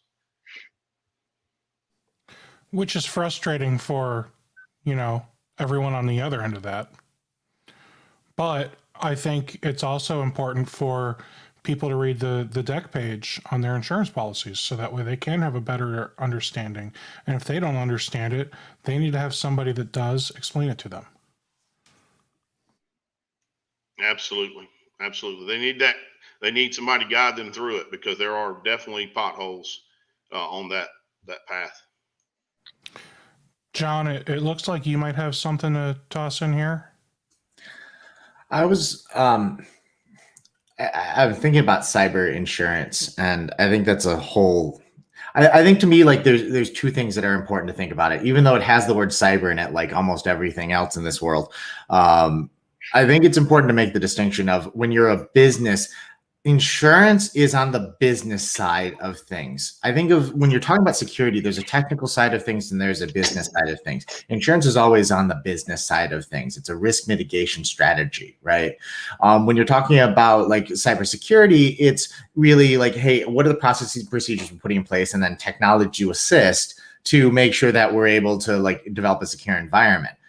To me, it was always a little weird when you have insurance being the forcing factor for a technical implementation type of thing there, because now yes, you want the business to be able to be aligned towards risk, but I don't know if really insurance is the right mode for that particular type of delivery. Now, that being said, I think it's incumbent on, like, for example, Recorded Future gets into the third-party risk business. So we do have like insurance companies that we provide threat intelligence to. And you're like, well, what would you do to them? Are they trying to protect their own environment? What we actually do is things like we'll provide technical data to help them assist in evaluation. To me, I think this is an interesting approach, because it's where like I think insurance should be going when they're evaluating risk. It shouldn't just be based on questionnaires. We should be asking ourselves, as well as other companies, like, all right, you're a vendor of ours. Do you have properly configured security as we can see from the outside? Do you have, let's be honest, look at email systems, just a real easy, quick one. Do you have properly configured DMARC? Do you have properly configured SPF? Right? Do you have, like, what does your environment look like? How many leak credentials have you had from an external exposure base in the last X period? Now, is that indicative of like, oh my God, people are reusing their company email to sign up for accounts, or you really have a big leak credential problem in your environment? Well, now that's an informed question that I can then go and take to a company. It's a way better place to start than I filled out questionnaires. I'm sure everybody here has. How many times you've run across a questionnaire question that you're like, I kind of feel like I'm on the stand in a law interview, because this is so technically in depth that it feels like it was written with words, but they're using words in a way that I don't think relate to reality. So I think, like, on one hand, there's a responsibility for us to be able to better educate and inform the business side of things, and that includes cybersecurity providers as to what are the realities in security, what makes a secure posture on the ground. I do think, to Shiva's point, that's where an association could have, in my mind, the maximum value, not so much playing down to the end companies there, but playing up to saying, hey, this is what we collectively are seeing, and this is what you should be thinking about when you're designing insurance, and that goes for all these other programs that are out there as well. One thing I wanted to get into was the insurance policies. What we do for our clients is, when we get the questionnaire, we give supporting documentation based on our answers. And I will tell you, every insurance company out there hates when we do that, because now they're not rating us based on a self-attestation model of yes or no. They are forced to acknowledge the fact that we sent in documentation to justify our answer, which gives them a lot less wiggle room. So I would advise, not that I'm a professional in anything, that when you are doing these questionnaires for your clients, provide supporting documentation. The insurance companies will bitch and complain, but at least you are covering your ass and that of your client. So God forbid there's a breach down the line, it's going to be really hard for them to wiggle out of any type of payment. They will, because they have more money to spend on attorneys than you do, but it's going to make it harder. And that's exactly what a third-party auditor does. They show up and it's just like, here's the questionnaire, answer these questions. Okay, you've answered the questions. Now provide evidence that you're actually doing it, please.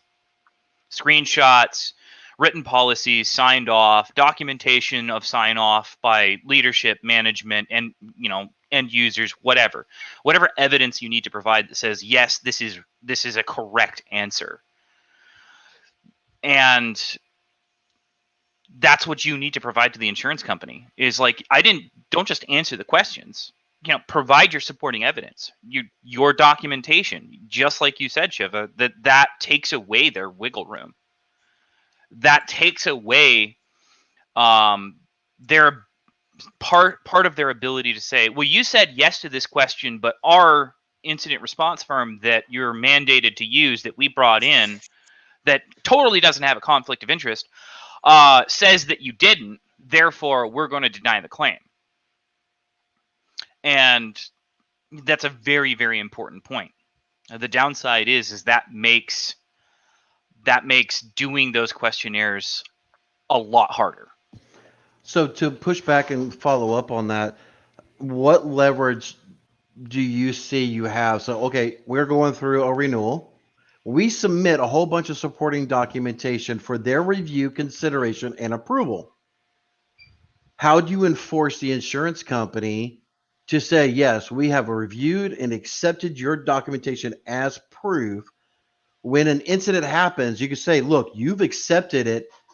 What your firm is finding is the exact same information that was provided as additional documentation, and therefore you must cover this policy, or you must cover this incident. That's a bad faith argument against the insurance company when a breach happens. That's when you pay lawyers a lot of money for motion practice to say, hey, we gave you all this. Mm-hmm. Their lawyers beat your lawyers into the ground, and eventually something settles out of the dust. Yep. Spot on. That's how it works. Spot on.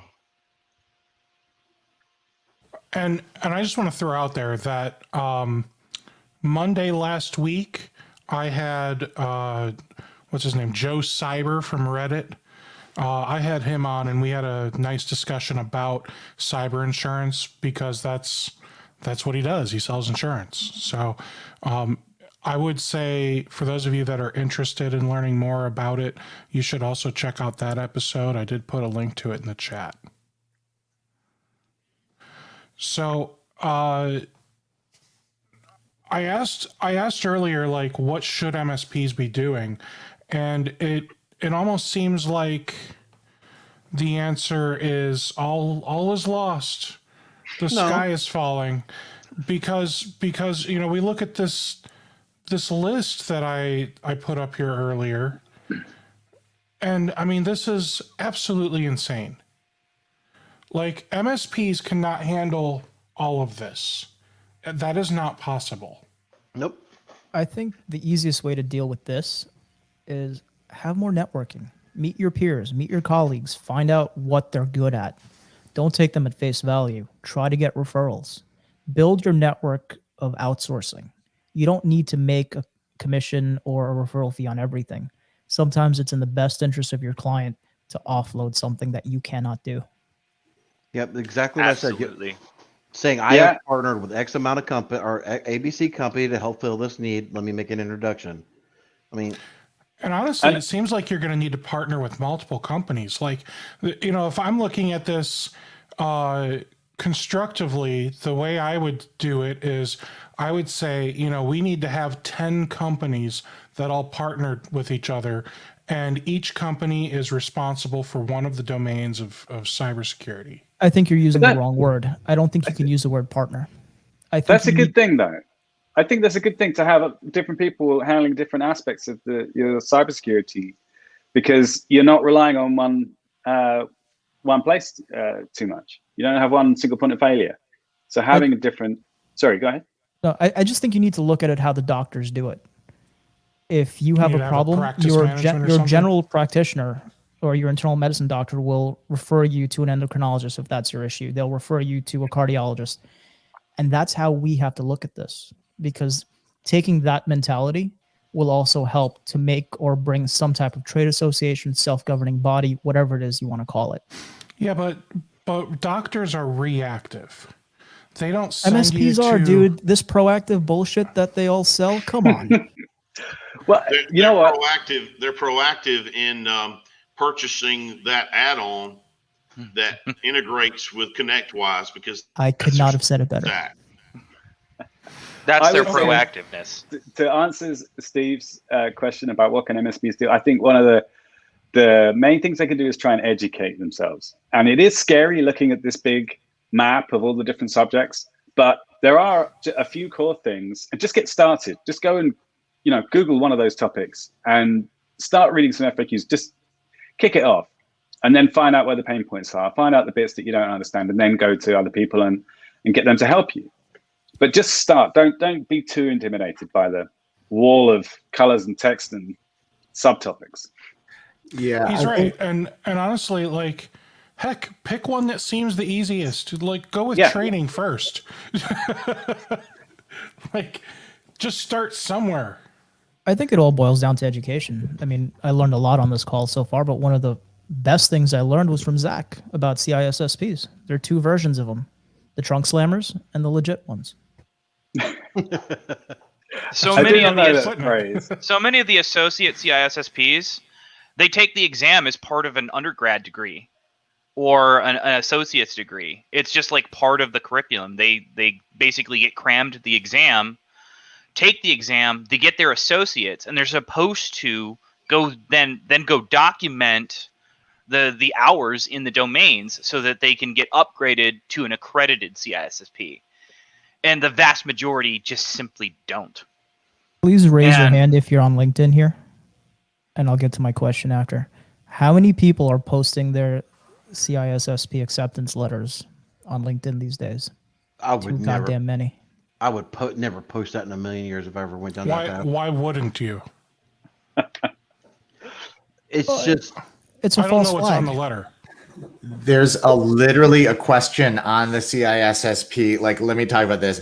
I don't see anything in that domain map that says, tells me, like, where am I going to use the knowledge that a 6-foot fence 18 feet away from my perimeter door that goes into my stock needs to be 12 feet high and have lights every 8 feet? Like, or like, can we talk about fire extinguishers? Anybody know what you use a Class C versus a Class B fire? Like, where is that knowledge really going to come in play? And those are actual things that you talk about in the CISSP. The guy who did trade work is probably going to know that better than any CISSP. Maybe the janitor. Right, and there's a tiny little pink bubble that says physical security, and that's where it falls under. Yeah, but like what you can't be a master. I was just gonna say, like, I think the problem with the CISSP is that it tries to say we're gonna cover all of this. And I'm in the security world. I have a lot of friends in the security world. There is 0 people who are a master of even one of these entire domains. I mean, is anybody really gonna say they know everything about security operations? And that's the problem. It's like if you're not even an inch deep on all of these, you're already God status on anything. So nobody's there. Yeah. If says they're a master, please run or shoot them or something. Yeah. So they're there to destroy your life. It's But okay. there's only gurus. Most dangerous MSP in this space today is one that is an inch deep on 40% of these domains, but thinks they're an expert, and they have no talking idea about that they're not. Kaseya. Kaseya are experts. When they bought Rocket Cyber, the press release says they are bringing cybersecurity to the channel. I've used Rocket Cyber.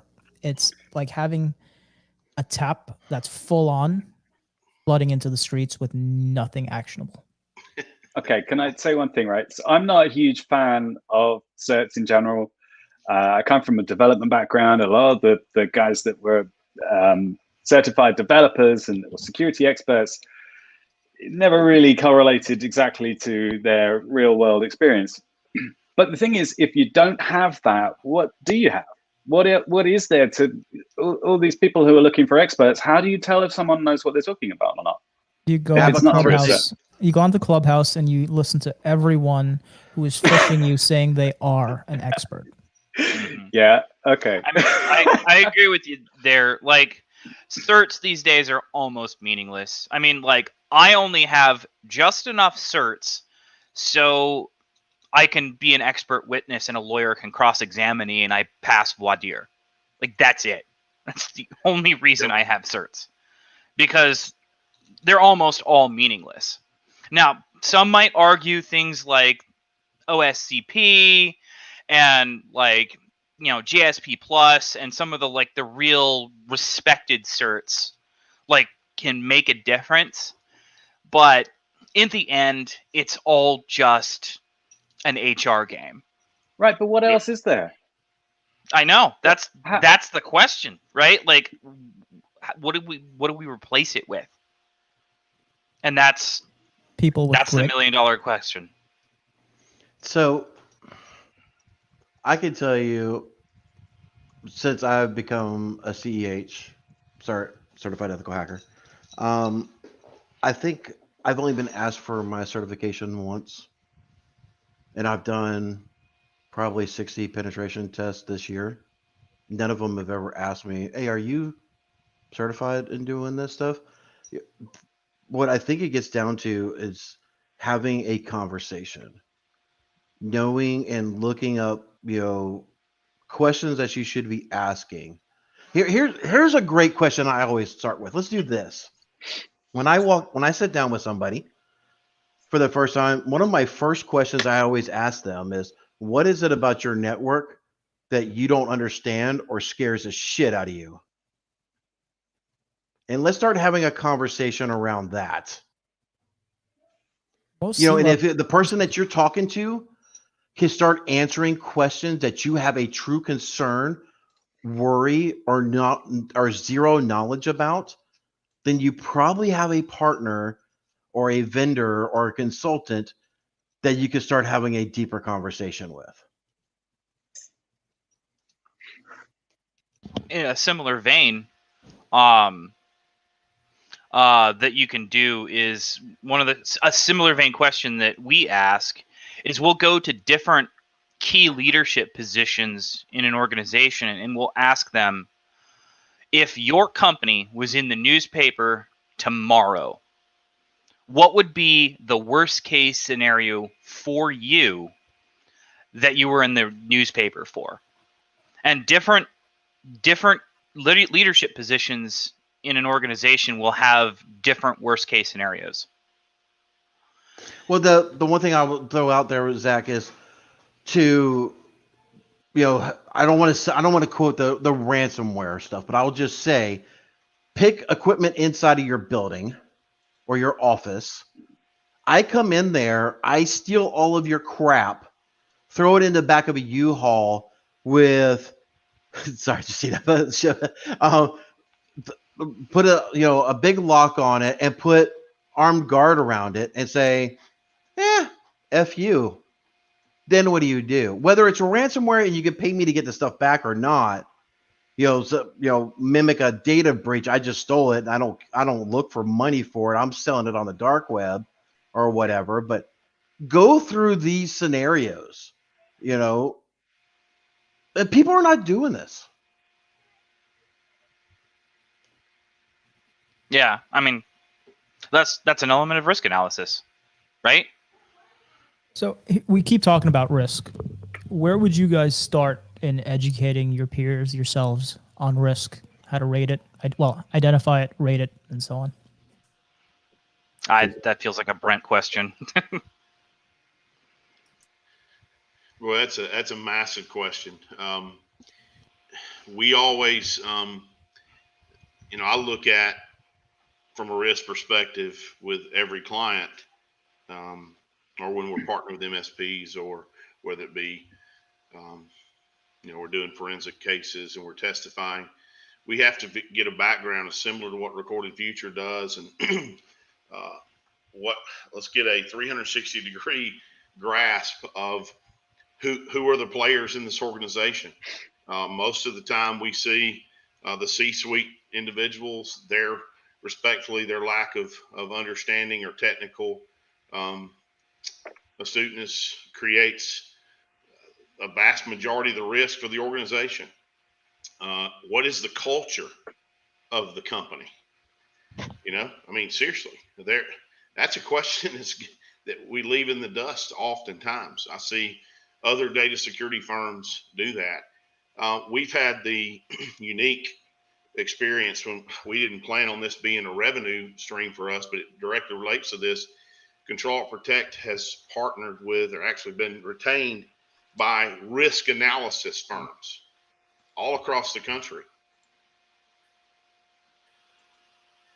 And I just want to throw out there And that in the space, we're really, I'm What's sorry. You stopped talking. I thought you were done, but it was your connection, I think.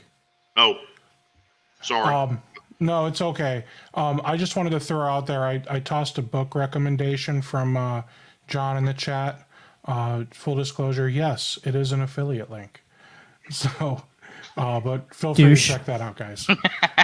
Thank you very much. All right, so now that we got that out of the way, so you were talking about where we should start, Brent, when it comes to starting to educate ourselves and our peers. Yeah, I just think it's important that from a risk standpoint, we have to look at, we start with cyber insurance to begin with. I think that's very important, but then the end user security awareness training, I mean, obviously we all know the stats, but if we're talking about cyber risk, I mean, phishing attacks are over 90% of the attacks, data security breaches originate there. So that's an easy one. If we say it real fast, but remediating that and preparing and putting the layers in place that are consistent and compliant with whatever framework and the new insurance paradigm that's being pushed and force-fed to the end user with these questionnaires is email phishing is a big part of it. So I think there are a few key areas of risk that from an MSP perspective, there are a few buckets. If we check these boxes, if you will, then we're in good shape. I would certainly recommend the culture, analyzing the culture of the end user and their corporate, organization. What threats have they already incurred or compromises have they had in the last 24 months? And then looking into those threat intelligence areas to see what's out there. To me, that's the fundamental beginning for risk. And that's why we use the insurance. I hate to go back to that, but it's a very good, I guess you'd say, origination point to start pursuing the summit, right? And developing a cybersecurity program. So if you develop a cybersecurity program from the beginning with each client, by default, you're covering that risk. I have a question here. Yeah. How do we drive the culture where risk is what's driving security and not compliance? Unless I'm completely off base on thinking that's how it should be. You're not off base at all. No, you're not off base. And that is, man, I struggle with this every day, every week, and my entire team, what's just enough to get us compliant, right? Let's check the box. Actually, I can answer that question for you. And Eric, you're going to laugh because you know where I'm going with this. To check that box, you don't need to do anything other than say, I've identified the risk and I accept the risk. And that is your low barrier of entry for compliance. And we say that because we went through some MSP channel people. You know what? Whatever. I'm going to throw the shade. I don't care. MSP Overwatch.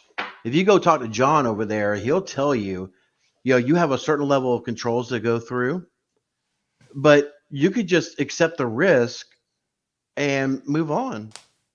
So Shiva literally asked him, was like, so I can just say, okay, I accept the risk of all these controls and I'm MSP Overwatch certified. And he kind of stumbled around. He's like, well, no, you can't really do it that way. But, all these controls have the same way. Oh, this is an acceptable risk. Really? Okay, what's the impact of that acceptable risk? And I think that's why self-attestation needs to die. It's bullshit. It will give you. So I don't think a company should stay in self-attestation. Like we're going through CMMC. I've talked about that because we're going after that space. I don't mind doing a self-attestation because the amount of money I'm going to be freaking end up paying for this stupid thing. I'd rather take the time, go through the process, and do what I got to do to make sure I'm there. And I mean, granted, we don't have all the auditors that we need to yet to freaking do that. So even when I'm ready, I'm still probably waiting a year just to be audited. But nobody should stay in self-attestation by any means. I think self-attestation should get you your interview or your schedule date for an audit. Good point. I like that. All right. So we've touched on a lot of things, guys. Man, we've touched on a lot of things. and we barely we're- shit on Kaseya. Well, only 40 minutes worth. Well, if I could say one last thing, I think Is it one of about the biggest Kaseya? areas to directly answer this is a true gap analysis. That's skipped so many times. I mean, so we just start saying, oh, well, you need Huntress and you need EDR and you need, so we start, we see MSP, they just start product pushing, right? Boom, boom, let's check the box. Oh, you're in, we see this, I hate this all the time. Well, have you run a compliance tool so we can do rapid fire compliance? I mean, man, that is the most widely spread. It's unreal. Those guys are making major money with that tool, right? But it's only 2 inches deep. Brent, So I have a question 2 inches deep and 7,000 pages. of FUD. But here's the problem with a real gap analysis run by MSPs. It will highlight that's right. their inadequacy. Thank you. Yes. So that's why it's never Why done they'll properly. never do it. Yep. That's why they'll never do it. That's something we run into all the time.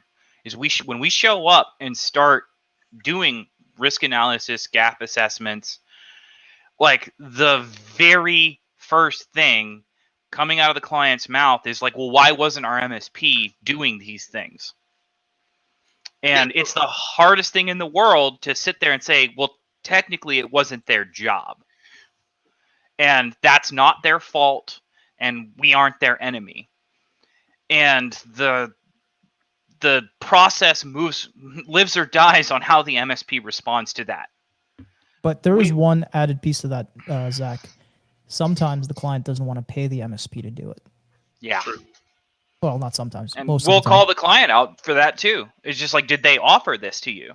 Well, yeah, but we can't afford it. And like, there you go. Yeah, Identify 9 times and out of accept 10. the risk. Yep, and 9 times out of 10, that what they could not afford before, when we get involved, they have a bottomless freaking pit of money all of a sudden. Like, we can afford all this stuff, really?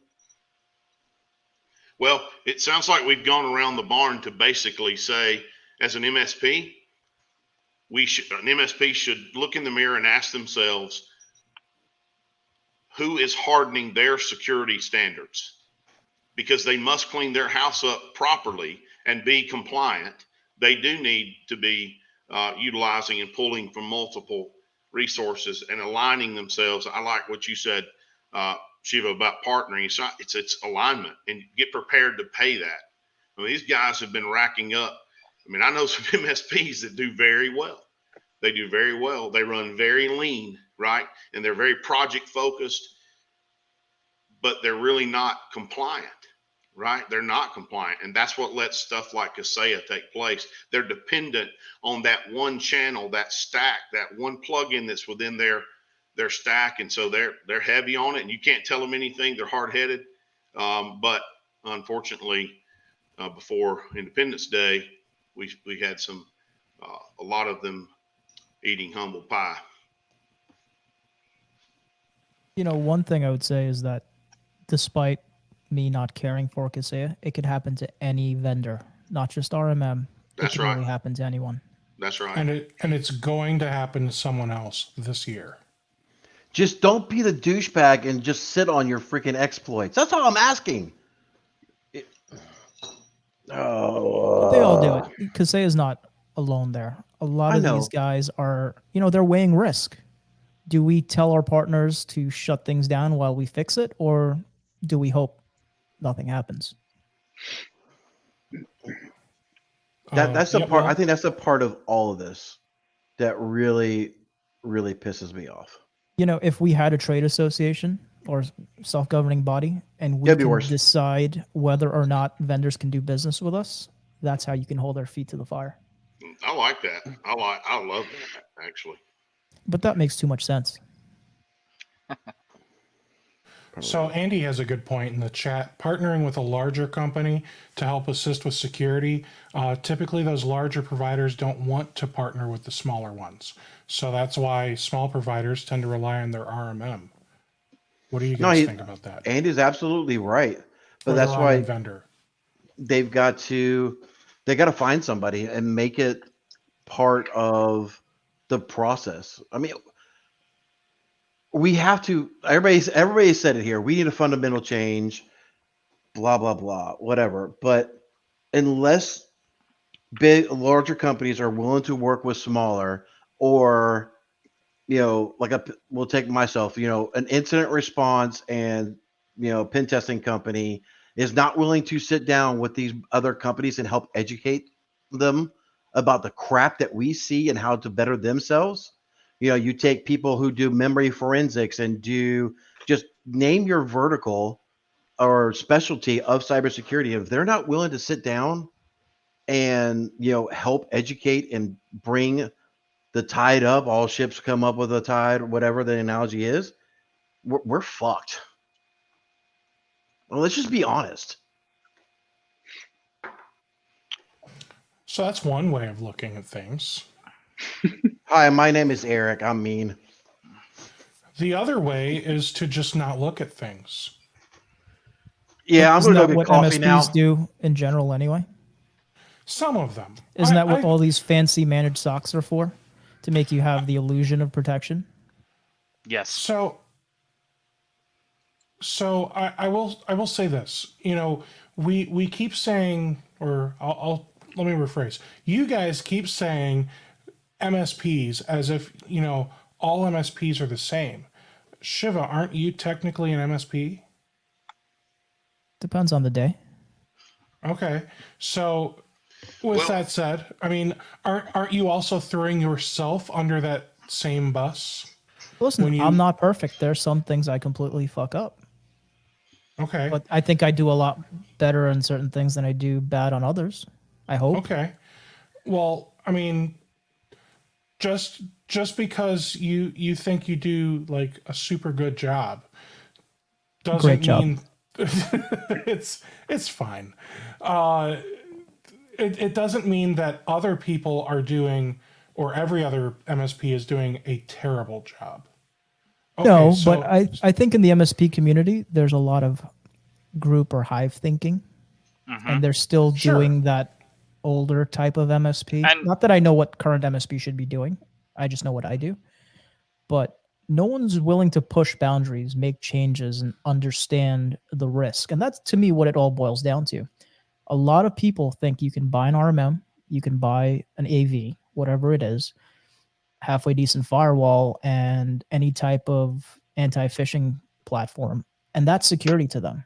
And now they get to add another S to their MSP and become an MSSP. well, adding And sorry, S, DNS filter too. Didn't want to leave you guys out. Thanks, Kai.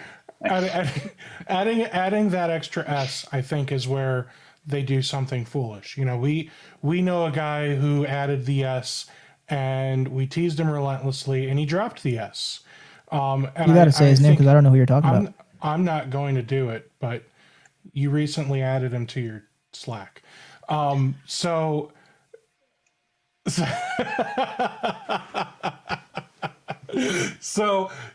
that said, I just want to say, like, there are some people who are doing things because what they think they're doing is okay. They don't know any better. And after you guys were brutal and I had a private conversation, and then we all kind of came together with what we were trying to explain to him, and we basically said, look, you can't throw 37 security products onto your MSP. 40. It was 40. It was 40. Wow. So I don't remember the actual. I thought it was like 20, and I was just being ridiculous. Okay, you can't add 75 security products and then call yourself an MSSP, because all you've done is added more noise. But one thing to understand with this person, and I'm not going to call him out because I do like the person. Good, I do too, and that's He why I'm not saying has name. he has understood what we were saying. He's reevaluated, Yes. and I think he's in a much stronger position than even most MSPs out there. Absolutely, can I- because Can Yeah, I go ahead, Pete. can I say something positive? This is not the podcast for positive. I'm sorry. it usually is. I swear. No, I think one thing that you can do. I think education is the key to most of this. And one way that you can spot someone who is genuine and does know knows what they're talking about, at least is going in that direction, is who tries to educate other people as well, and tries to contribute something back into that pool of knowledge that we're all, taking advantage of. So just one thing to look for. Speaking of education, and I do have a hard on for risk, understanding risk, and maybe this is a Brent question. This guy. You want it unfiltered, you got unfiltered. We've been pretty filtered. That's true. I've been very reserved. But Brent, I feel like I should make a joke here, but Oh, please make it. Dude, I've almost made so many Pornhub jokes already Oh, that boy. I've refrained. Brent, where would you recommend, without putting you on the spot, but actually putting you on the spot, for people to go to begin to understand how to recognize risk? And here, let's put him extra on the spot.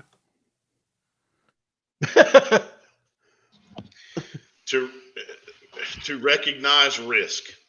Where to go to recognize risk? Like, is there some form of education, or what should they read? Where? Wow, yeah, it's an awesome question. I have gotten this question before, and ordinarily, what I tell them is begin with a competent cyber attorney, and then they look at me and go, "What?" What I've found is that if an MSP or a client, an end user, if I have somebody who, let's just say, I say they're in the cave, like they won't come out to see the light.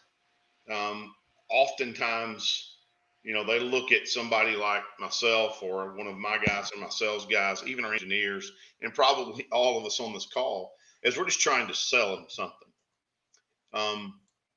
So let's put them with it. Let's look at the legal side of risk, because at the end of the day, it's either we're going to pay it, right? Why are we even looking at it? Because fundamentally, at the end of the day, when all the chips are down, what's it going to cost us? What are we going to lose? And attorneys ordinarily can part the sea there and give them the go ahead to, yeah, okay, you need to listen to these guys. You need to. So I say begin there. Begin with your one of the easiest spots is to call your general liability. I mean, guys, let's just face it. A significant number of our audience and the people that we interact with, the end user don't have any cyber insurance. They think that their general liability might pay for it. Okay, so that's a place to start. Call that person. Talk about risk. And then there are just risk assessment. There's tons of online do-it-yourself. You can download risk assessments. And actually, I just saw that I can actually, I can send you something on that. But I just saw a really, really cool risk landscape questionnaire that popped up. I guess it was a little over 2 weeks ago that hit most of those easy. I said those check boxes earlier. So yeah, I don't know if that's a great answer, but that's pretty much how we do it. I mean, it's a start, right? You got to start somewhere. Yep. And it never ends. No, it doesn't ever end. And you do need to contact, if contact your network of people that you trust, but then I would challenge people to reach out to guys like they're on this call who have seen the good, the bad, and the ugly. At Control Alt Protect, we do a lot of risk analysis for companies that do pen tests all over the world. And hey, whether it be gap analysis, pen test, vulnerability assessments. I don't care what it is. True security audits. They're not all created equal. And so you do need to get more than one. And I would say don't trust any one source. I mean, if you're diagnosed as terminally ill, if you're protecting your business from risk, it's no different than protecting your body from an antigen. So I think we'd like to get more than one opinion, right? So I would say do the same thing with risk. I got a loaded question for you. I figured you did. Do you use an RMM in your company? We do use an RMM. We're very selective. As a matter of fact, over 3 years ago, Hans, my business partner, Hans Lemons, our CTO, he sat me down one day. I think we were at lunch, and he said, "Brent, this RMM stuff scares me to death," because we all know in this space that convenience equals risk. Whether it's your, Alexa device in your home or it's your RMM that your MSP uses. What I will tell you is that we are very, very selective with that process, and we do vendor risk assessments that we scrub. We ask them, and look, it's no different than anything else. There's this fault. Let's talk about VPNs, for example. There's this whole industry. Oh, I'm good. I've got a VPN. No, you don't. You don't own it. You don't control it. Where's that data housed? RMM's the same way. So where we're different is that we are nerds on steroids when it comes to redundancy and how are you ensuring that the backups cannot be corrupted and just layer upon layer. And we treat, RMMs the same way we treat every other layer. I recently did a presentation with a large number of people, and I used the horse thief scenario. If we decide we're going to start stealing horses, and all we have to do is cut 3 barbed wires on the roadside and start loading horses, that's pretty easy. But if we have to cut 8 fences to get to some livestock, to someone's horses, we're probably not going to do that because that's too many cuts at night and too many snags. And so whether it's RMM or whatever layer it is, how well have we hardened, scrutinized, and challenged that end user? So what I will say is I think that the companies, respectfully and humbly, that are in our tier are very diligent to ensure that they just don't take the next greatest. I mean, hey, we don't use Kaseya. We don't. We've never used Kaseya RMM. Do we use other ones? Yeah. Have we vetted them? Yeah. Does that mean that they're immune? Heck no. I'm not going to say that. They might be immune today. That's right. That's right. But if we don't put all our eggs in one basket. Does anyone on this call have a preference who use an RMM for one that's instance-based or a platform? I will say that a platform-based one has better odds of having like DevSecOps happening. As a continuous platform, it's more modern design, more modern frameworks in place. There's a reduced risk. It doesn't completely remove risk, but it's reduced. The instance-based ones, the reason they're instance-based is because they're based on code bases from the 90s. Well, the good news that's come from all of this is people are starting to look at your websites, guys. And Brent, Ray can't stop playing with the dots on your website. So, hey, I that's what I do in my spare time. I'm telling you, that is I understand. Believe me. It's a new version of solitaire. That's right. I love it. I don't know about you guys, but I actually have started getting into solitaire at my old age, I'll call it. So I can beat about 60% of the games I play in under 3 minutes. Coffee's good. I got a question for more so John and Peter. Okay. What fun new shiny objects do you guys have coming to market that we're all going to go crazy for? Oh, good question. This is awesome. I'll let Peter go first. All right. Well, I mean, I mentioned DNS fingerprinting earlier, which from my point of view, I'm very excited about because it's really cool. It's finding stuff. I don't know anyone else is doing anything like that, and it's exciting. But to be honest, we have just got a bunch of investment, and we're really going to be just doing more of the same stuff. We're going to be working on product development, and we are still committed to the MSP markets. We just released the trackers. Don't do that. I hate channel-only vendors. I feel like you get such a myopic view of the world if you're only in the channel. It's not the only thing we're focused on. Well, I suppose that's a bit of a contradictory. What do you call it? I mean, it's not the only thing that we're looking at. But from my point of view, we're looking at threat protection. That's what I look after. So the new ways that we're doing that are the most exciting for me.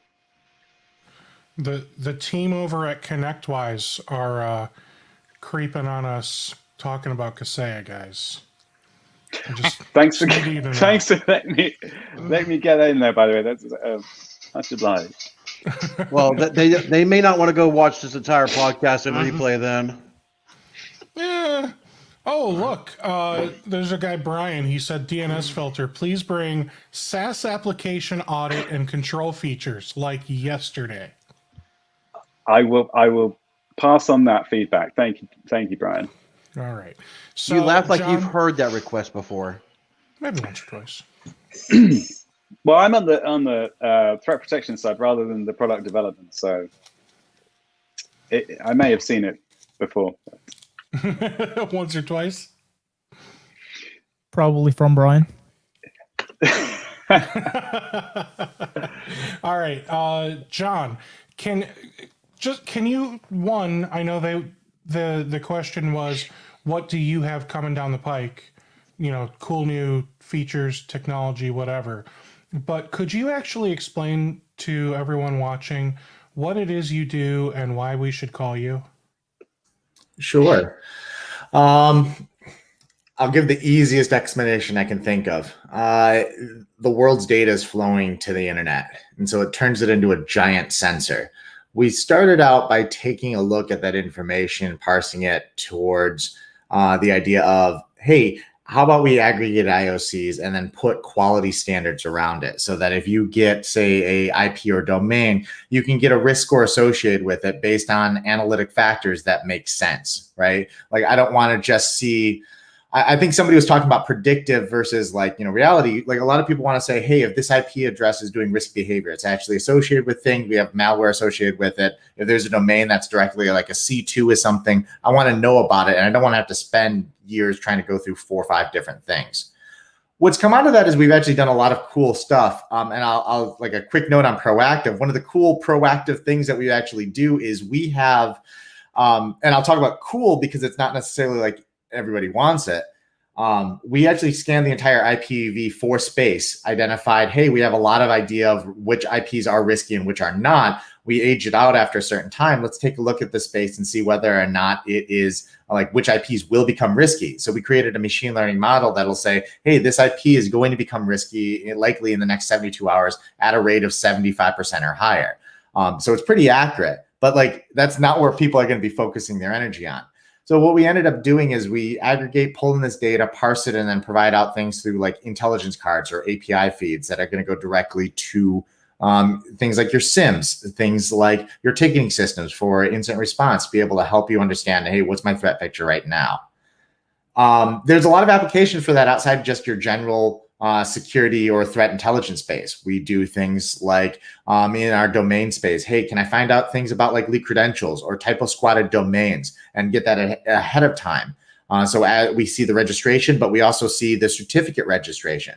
And then we can look for whether it's parked or whether it's actually going to become malicious. Like, do we see that, hey, they're doing, this seems to be typo squatted, it seems to be targeted, they registered a certificate, let's be honest, it's a Let's Encrypt certificate, and then we can start showing you that pathway. We do similar things with vulnerability by looking at dark web spaces. Are people talking about it on the dark web? Are they looking at, hey, who has an exploit or who has a POC for this particular new vuln? We can look at the exploit development timeline, identify POCs on code repositories, and then even go towards like, is this actually being patched into malware, ransomware, et cetera.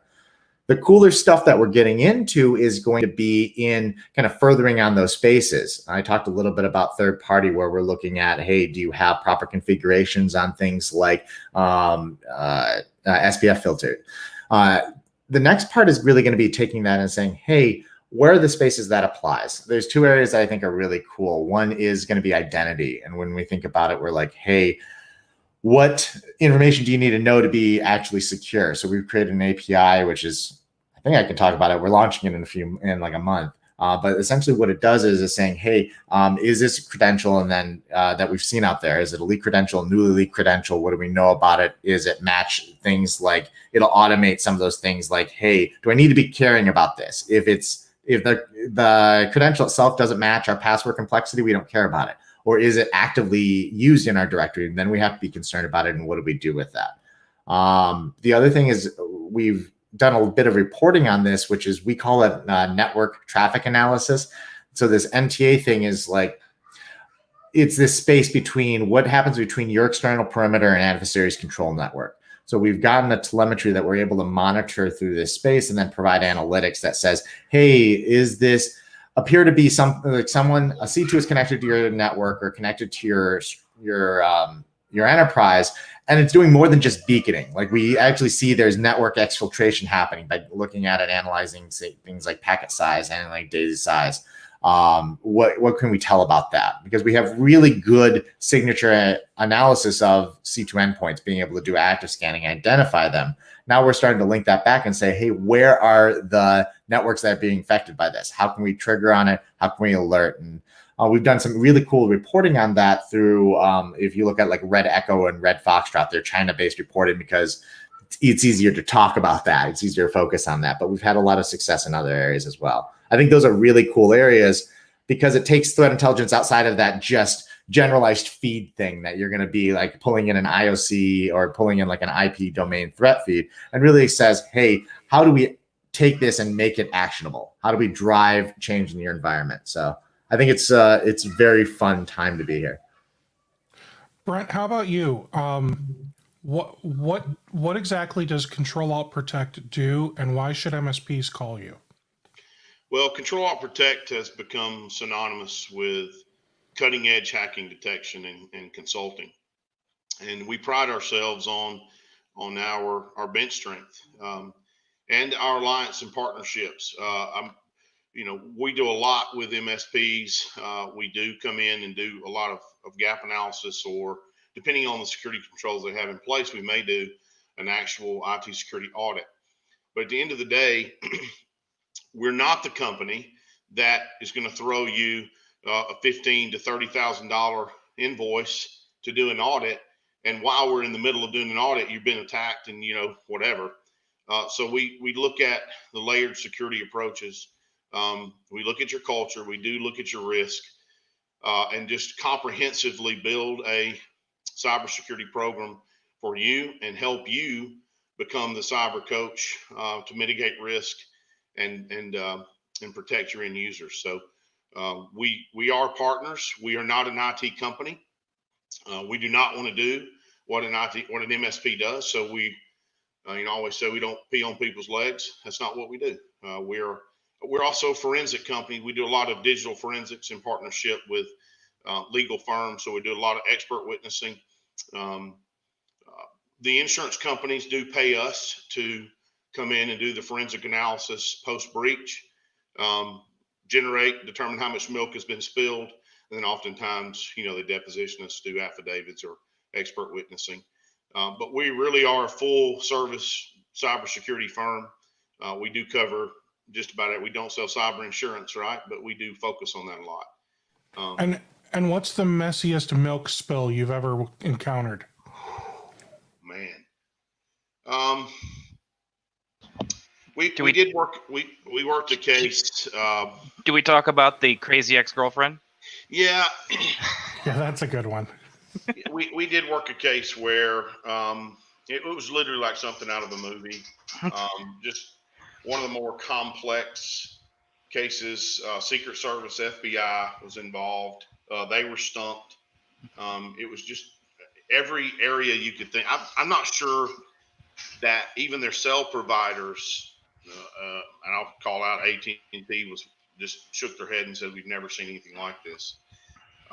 Every possible foothold, I think, in the book, from a private, personal identity theft perspective.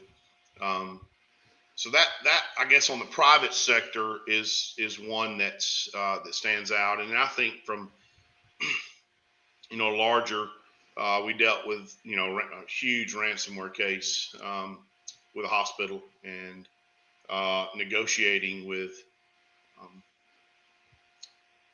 I don't even want to say ethical hacking group. That's what the FBI says, right? I don't hate using that phrase, but negotiating with the actors to try to get a reasonable ransom payment, because they definitely had them, as well as backups, destroyed.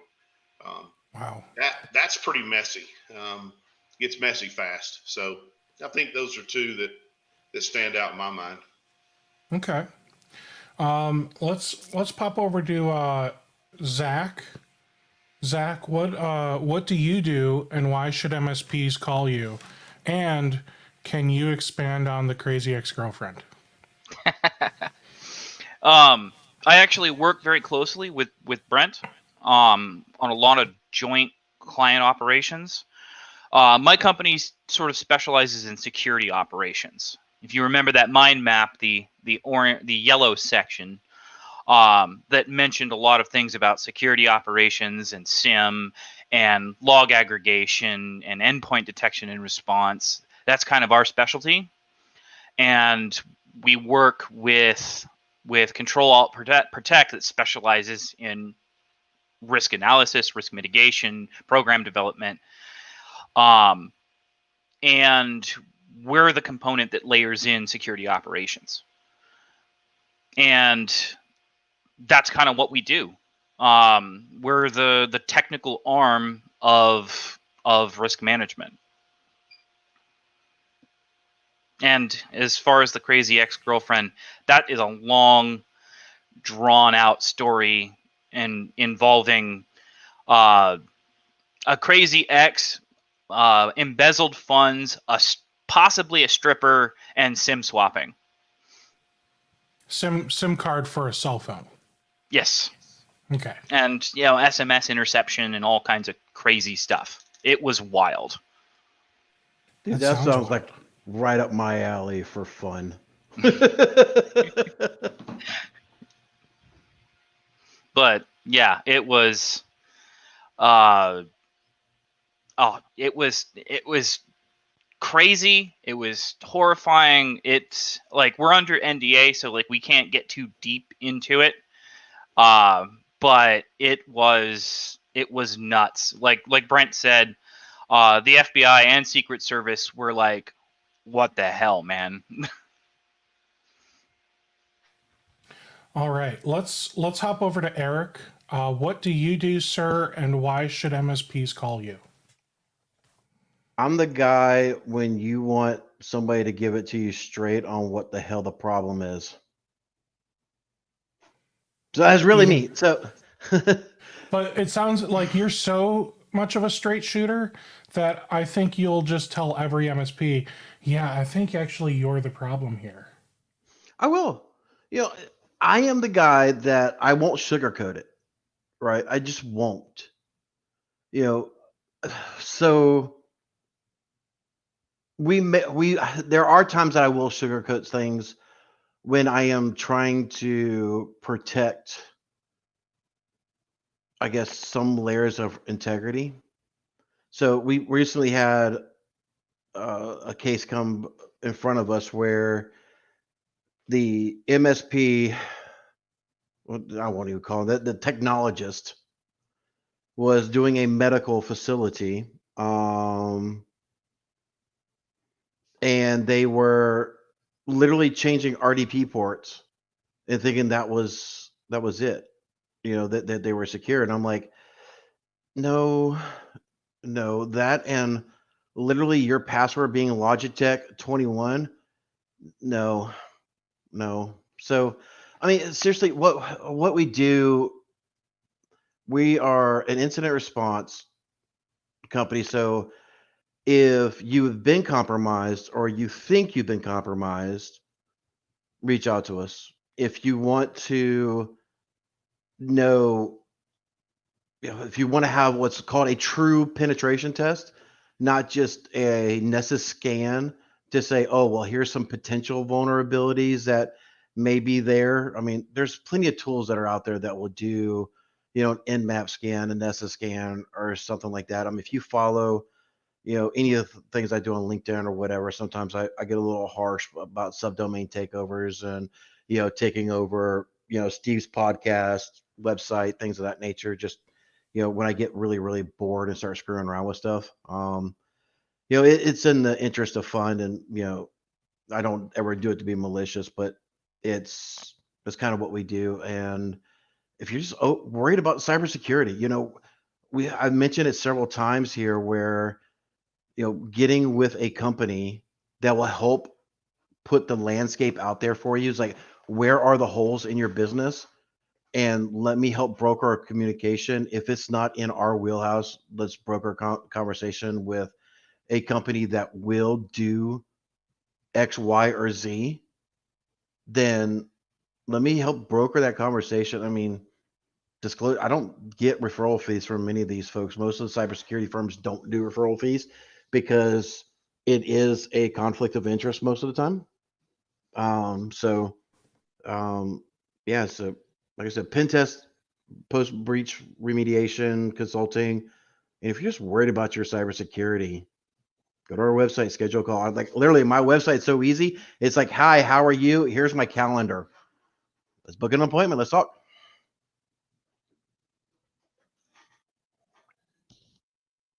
All right, Shiva, you are an MSP. So should MSPs call you? Sure. If you think I have something of value to offer you, give me a call. Email me. Okay. And do you think you have something of value to offer people? I think you know me well enough to know I would say yes. Okay. Anything else you want to tell people about your company? No, we're just a managed services provider that focuses on security. That's pretty much it. All I right. would say, Shiva, just that your mindset in general, your approach is refreshing for me, comparatively to a lot of the MSPs that I interact with and that we encounter. So I think that just from a perspective and a peer sounding board, I think you offer a lot of value for MSPs that are watching this. Thank you, Brett. I appreciate that. I will actually have to agree. Shiva, you're not that bad. If you can deal with the cursing, I guess. Yeah. So John had to get moving because he had, other things to do in the day. Crazy, right? And then Peter also had to get moving.